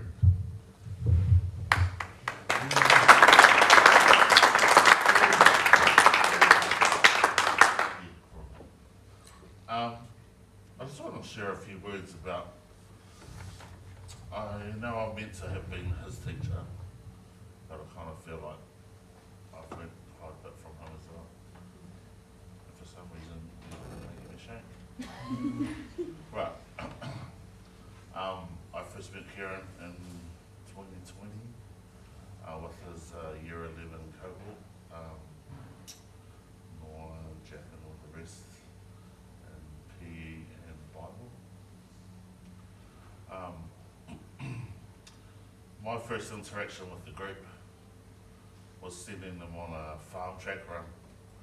Anyway, I sent them out to go for a run so that I could set up in the gym. So I set up in the gym while they were running, and I went outside, and all of them were cutting across the field, just walking and dawdling. And I was like, what? So I was like, you know, a little bit radical. So I thought I'd blow them up when I got back. And so I did. And everyone was quiet, except for this guy. I don't know if he remembers, but he was kind of laughing. And if you're a teacher or a parent, and when you're trying to discipline a child and they're laughing at it, sometimes that can make you a little bit even more angry. But you know, I was a bit professional and didn't hurt him. One thing that I did learn from that situation was, I don't know if he remembers, but it allowed me to be a lot more reflective in what I did as a teacher. But everyone else responded in what I would have expected, but this guy, you know, differently. And I kind of, it changed it up for me in terms of like just how I respond to students and how I interact with them as well. It was real different. One other story is, he was part of the first Empower class here at LAC, which meant that they did a lot of training. And I remember one instance when I actually took them through an interval training session, and I smashed them, and they should have been spent, and they weren't. And then Kieran kind of dropped off, kind of looked at me and said he had to go. And He ran towards the toilet and then spewed all outside. He's probably the only other kid other than my own that I've helped to clean up their vomit. But it is a true testament to how this guy works. He's like, between him, Jack and Liam, kind of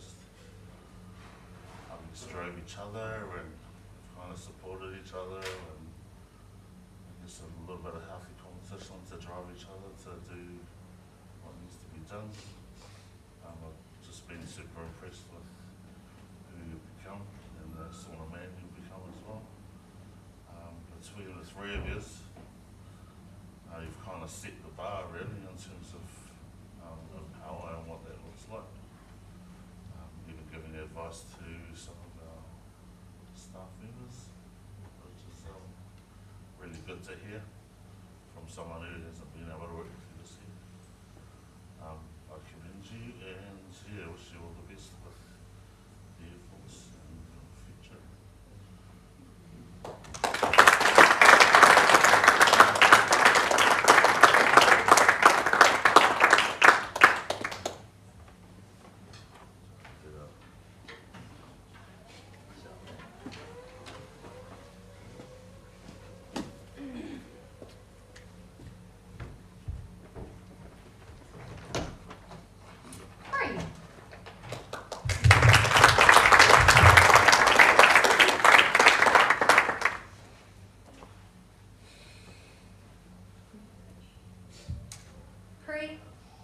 I'm here to congratulate you. I have thoroughly enjoyed you being in my class over the last few years, and I truly wish you the very best for next year and then the next years after that. I'm going to miss having you in class. I'm going to miss the laughs we've had, the quiet chats we've had. I'm going to miss your support with me spelling big words on the board, and I'm just going to miss you wandering around campus and saying, "Hey, miss," and you just have this face of lighting up, and I'm blessed to have you as my student. I really admire you for your stickability. You know, as New Zealand's not your home, but you know, through the circumstances of COVID and all those types of things, you haven't been home for a very long time, and I really kind of admire your ability to navigate high school without that kind of being able to drop home and get home support. And you've made the dormitory your home, and yeah, I think you've done really, really incredible in your dormitory, and supporting the juniors and your other year 13s. I really love your passion for football and sport. I love watching you, particularly at you know, things like the sports exchange, and even out on the other day playing football with your passionate, encouraging words to your teammates and all those types of things. And yeah, I know that you're considering going into the health industry, but I just know whatever you do, you are going to absolutely strive. And you've always demonstrated at LAC, probably particularly this year, that when you get something in your mind and you go, I want to see that through, you stick with it and you see it through. And I know that you'll put that into your career, into your family, into your friends, and all those types of things. So I truly wish you the very, very best. I am going to really miss you. And yeah.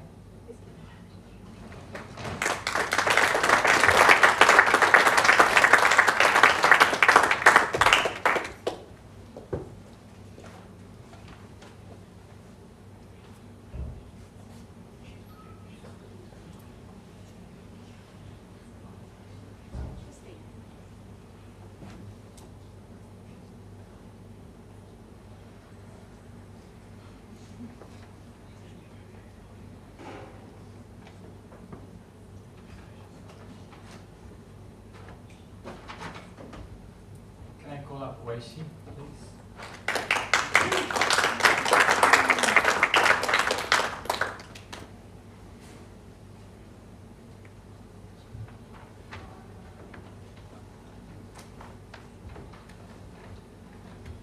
God is good.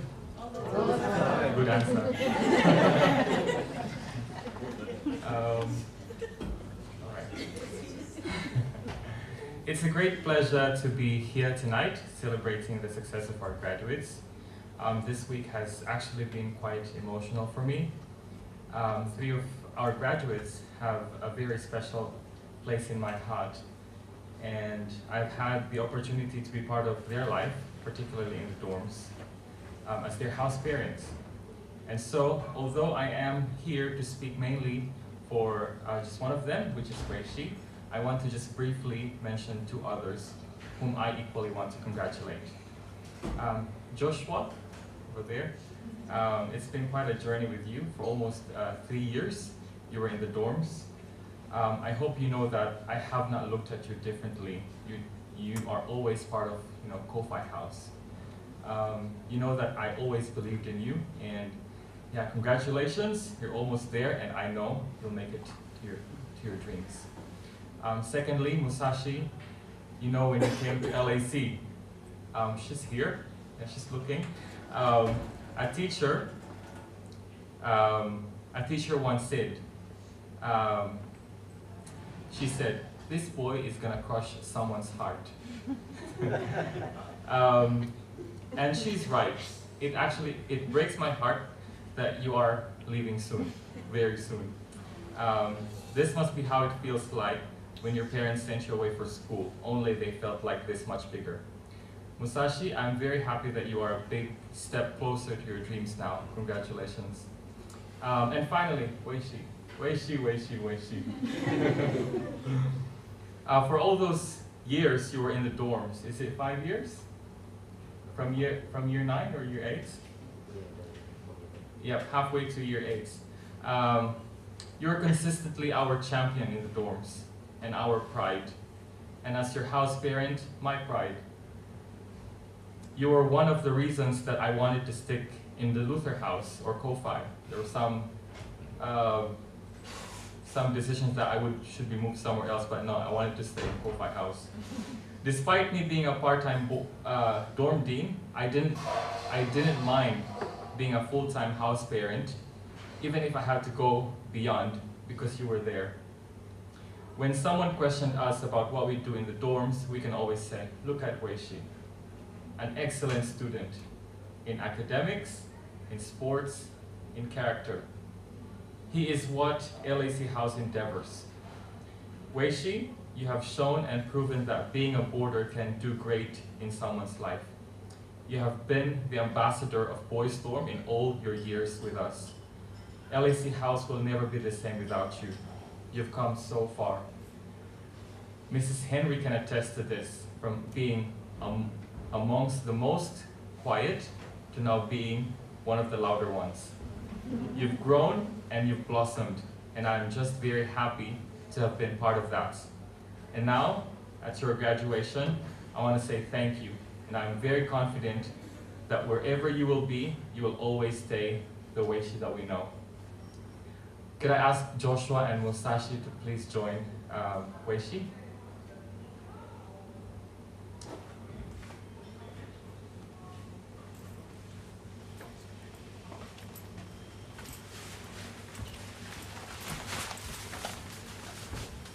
You 3 have been brothers in some ways in the dorms, and as your house parents, it is my pride and great joy to see you all in this room. Congratulations and well done.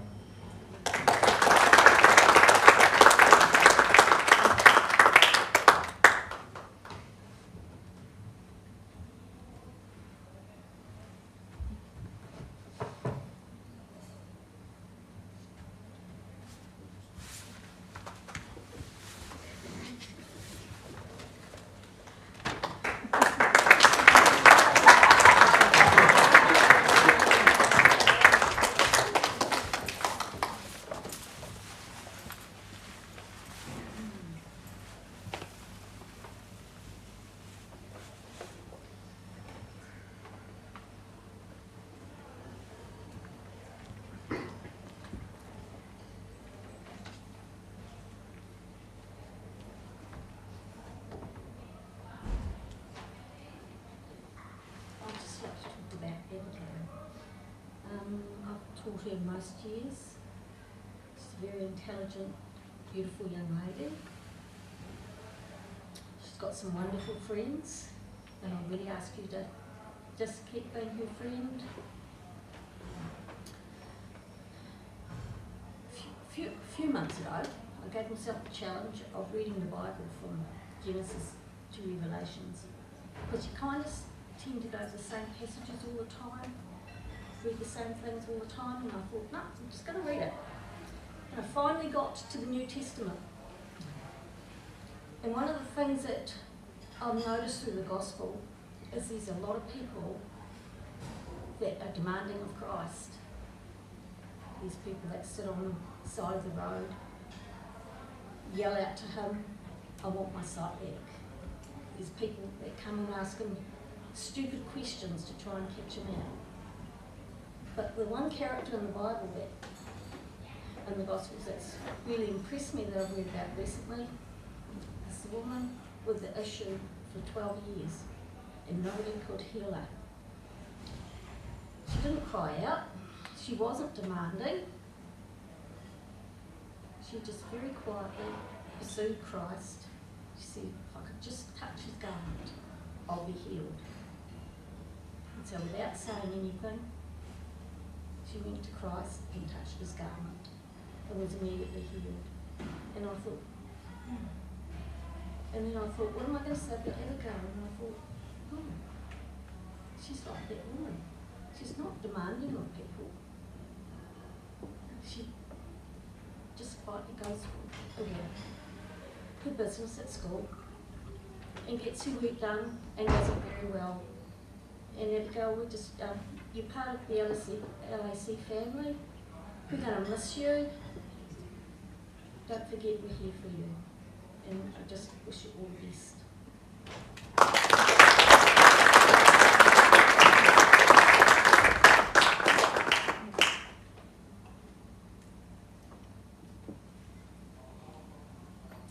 Thank you so much, staff, for talking about our leavers, our graduates, our just our Year 13 students. You are so loved, and we appreciate you all. So thank you so much, staff, for being able to share about them. It's now come time for dessert. We are going to have a couple minutes, maybe 10 or so minutes just for dessert. It is for everyone, so please stand. And then we're coming into the last part of our program after our dessert. So thank you so much.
Oh, yeah, yeah, yeah.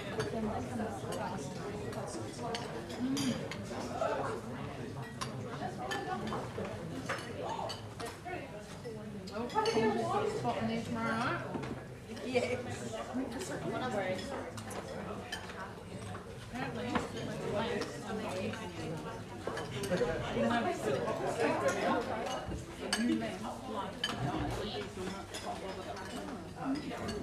The sheer volume of people usually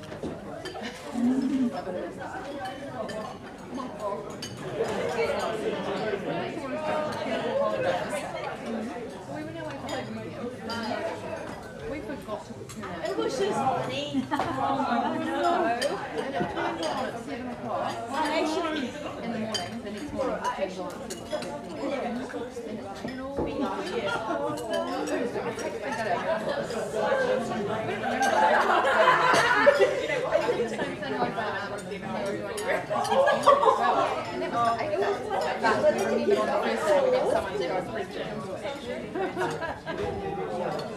Like a fridge. Oh no, it was on peak. Oh, it was only on 18. Oh, so okay. It didn't run the whole time, but right.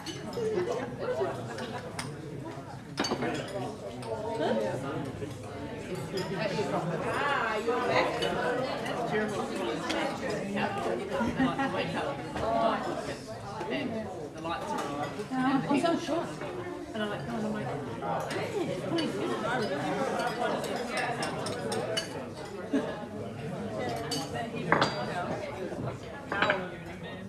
You still got the one on the floor, on the front? Have you done it? I didn't notice that because I was turning it off a lot because it was so quick.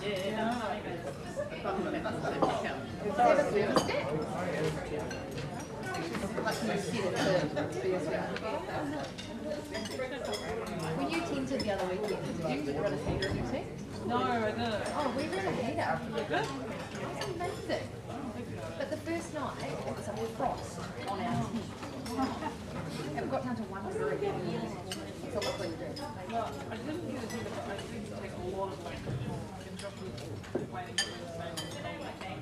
I bought a little $20 fan heater that we just sat on top of our chili bin, so it wasn't on. A little bit more on the tent light.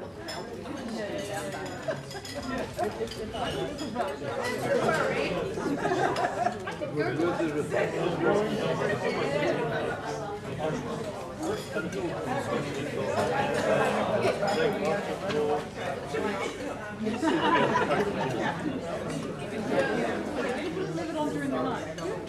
Wow.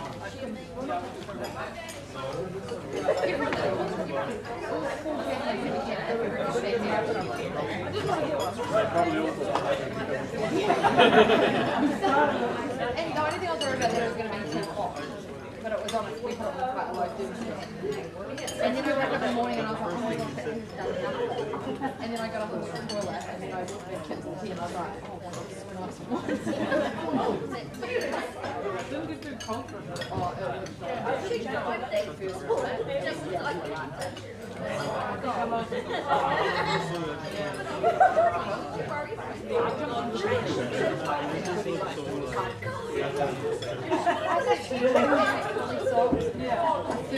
In my really good icebreaker mint. Put the kids in their dressing gowns and then they get the sleeping bag. Spring cake in New Zealand. It's risky. Fan heaters. I put boiling water into my photos. I did take the use it for that side. We use it even when it's summer.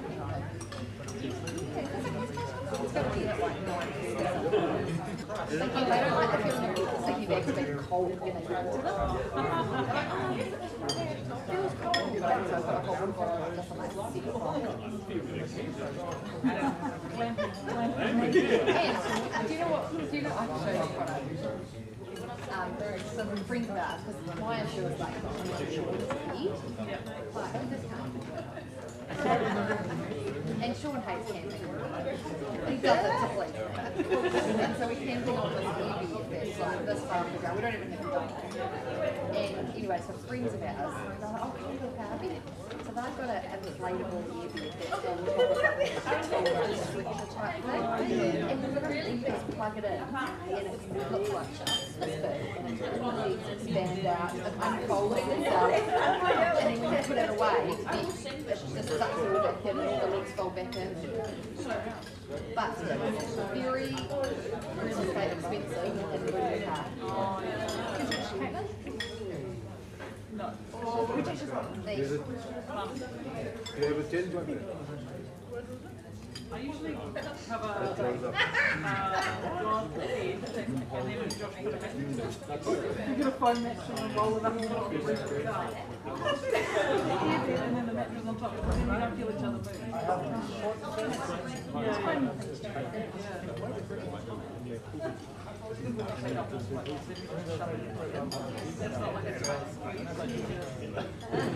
Oh, you couldn't have played with me, hey?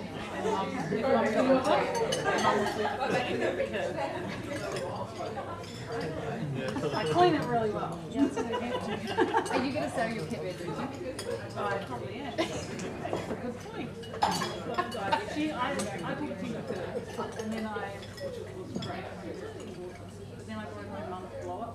Oh, yeah. Now, so So like we had this huge pet food tent, and then I was like, I don't want to too long to put it together.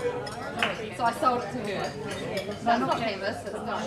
And we got it in like It's just like it's just like three. We got three. Oh, we've got three pies. Yeah. So it's like two.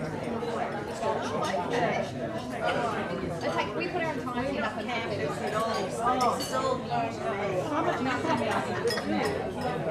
Josh was sold it.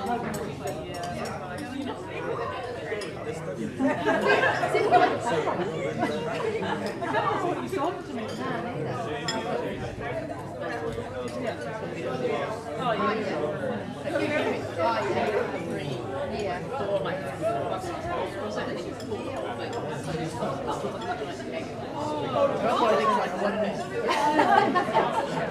Well, I have a team. It just goes in the start. It is a good team. Such a good team. Once you can score for the goal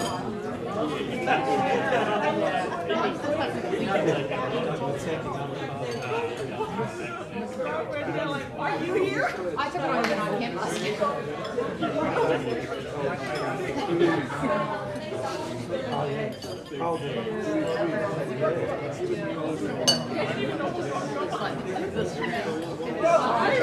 And the problem, the blow-up tents take up so much space because they have like the tubes and it's quite a fabric. We don't have to use one.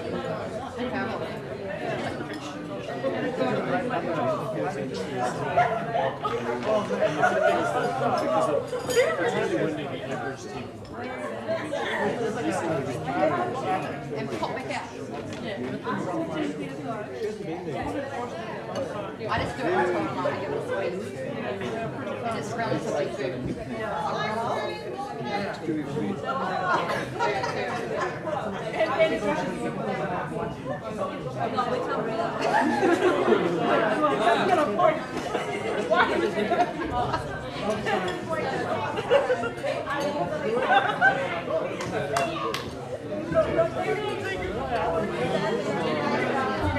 Attention everyone, just at this time while we have the woman of honour herself, yes, Miss Natasha King, round of applause for Natasha King and your team. Thank you, we love you. Thank you so much for the beautiful meal. I know we loved every minute of it. It was so tasty and it filled us right up. So thank you to Natasha and her team and to the Year 12 prefects who have been helping this evening as well. So it has come time to have the word, so I just want to invite Mr. Almore if he'd like to come up as we start winding down in our program tonight.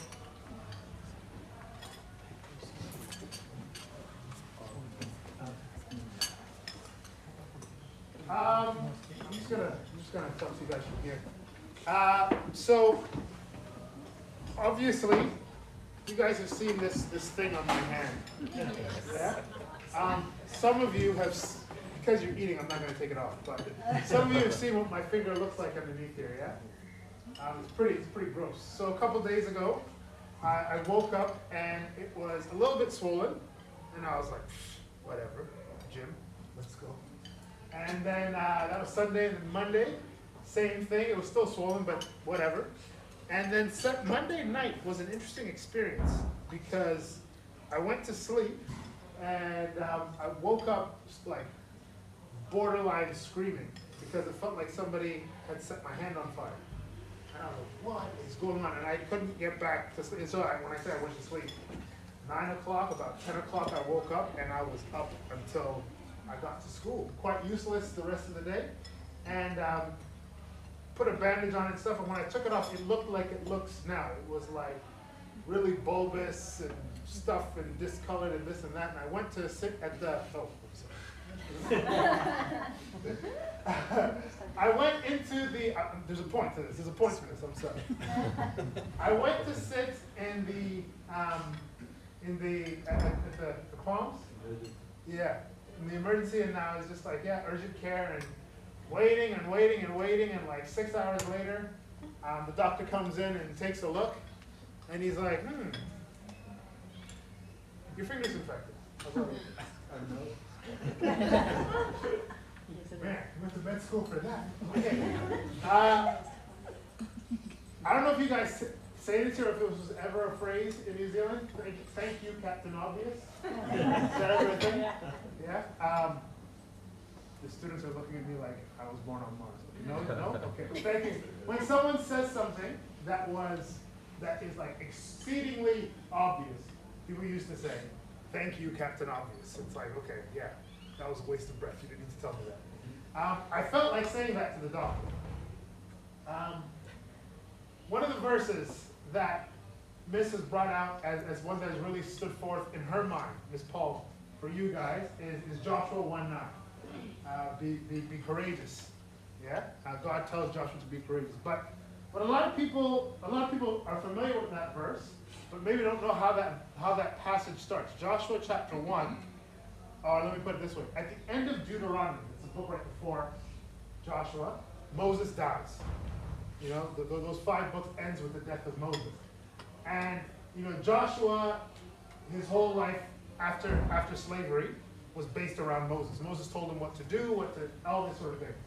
And Joshua chapter 1 starts, God comes to Joshua and says, Joshua, Moses is dead. And if I'm Joshua, there's a part of, it's God, so obviously respect, but there's a part of me that's like, thank you, Captain Obvious. Like, what?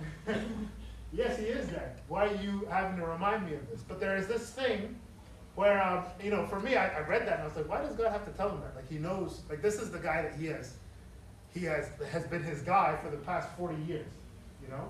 You don't have to remind me that Moses is dead. I know he's dead. I'm still mourning Moses. Like, this is still going on. But God is letting him know that Moses is dead. Like, Moses is gone. Moses' thing is done.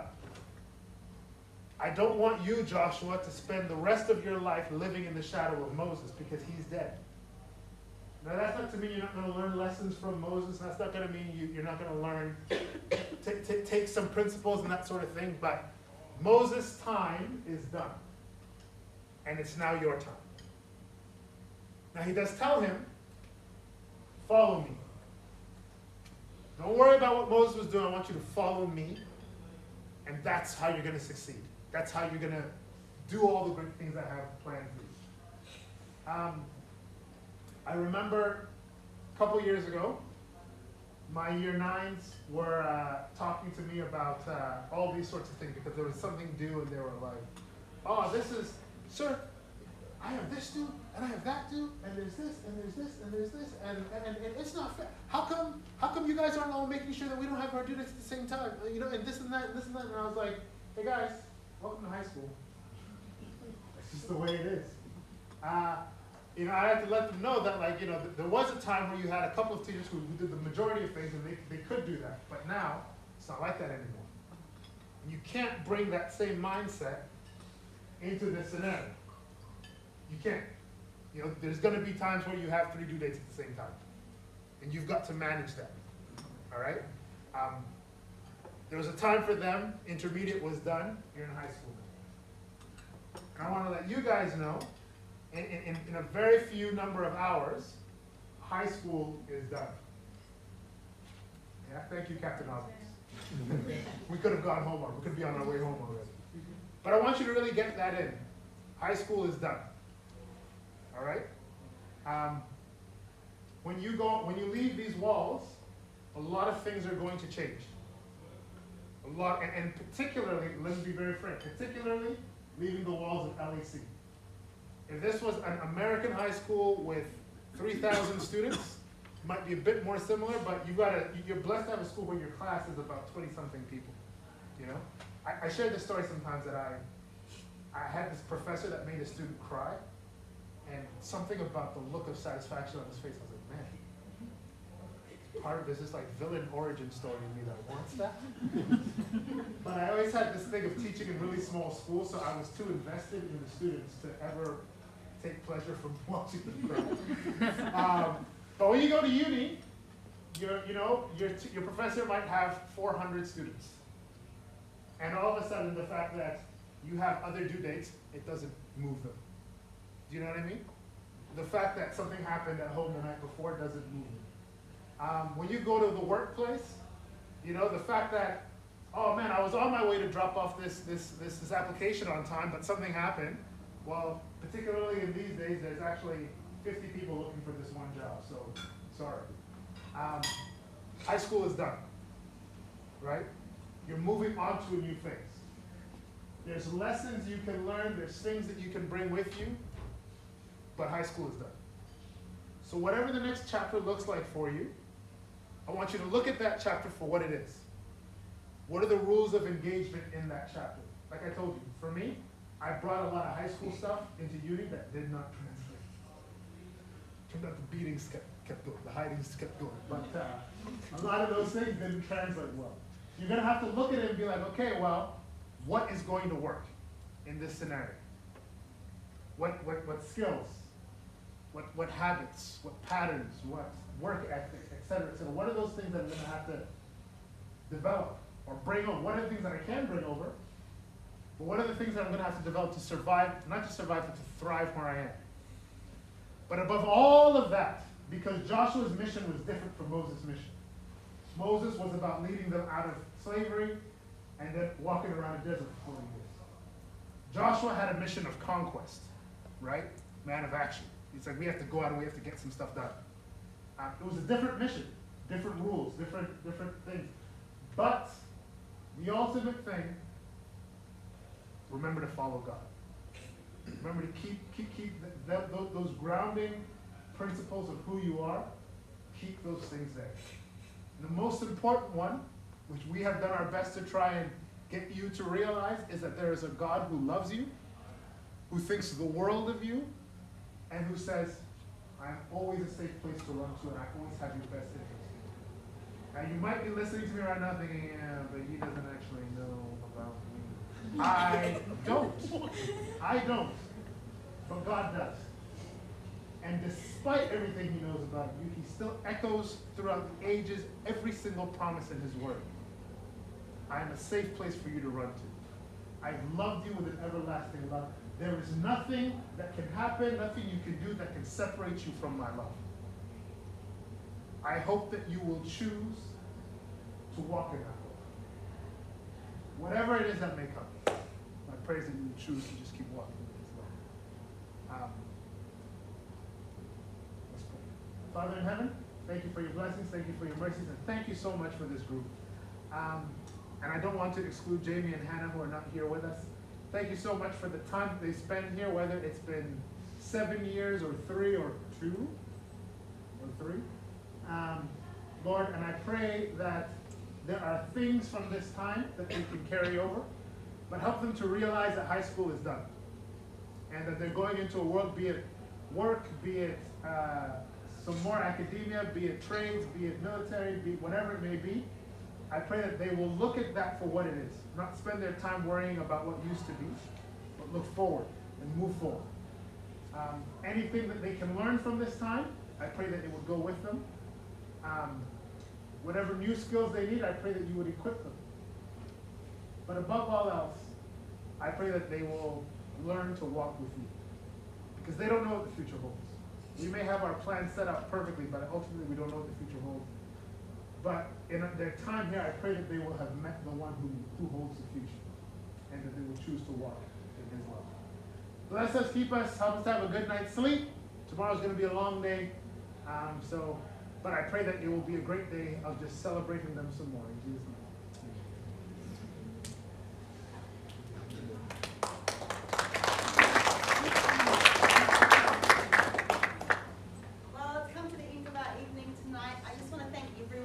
Being here. Thank you for your time and your efforts, and we will look forward to seeing you tomorrow. Our church service starts at 10 a.m. and we'll be over in the chapel. Good night.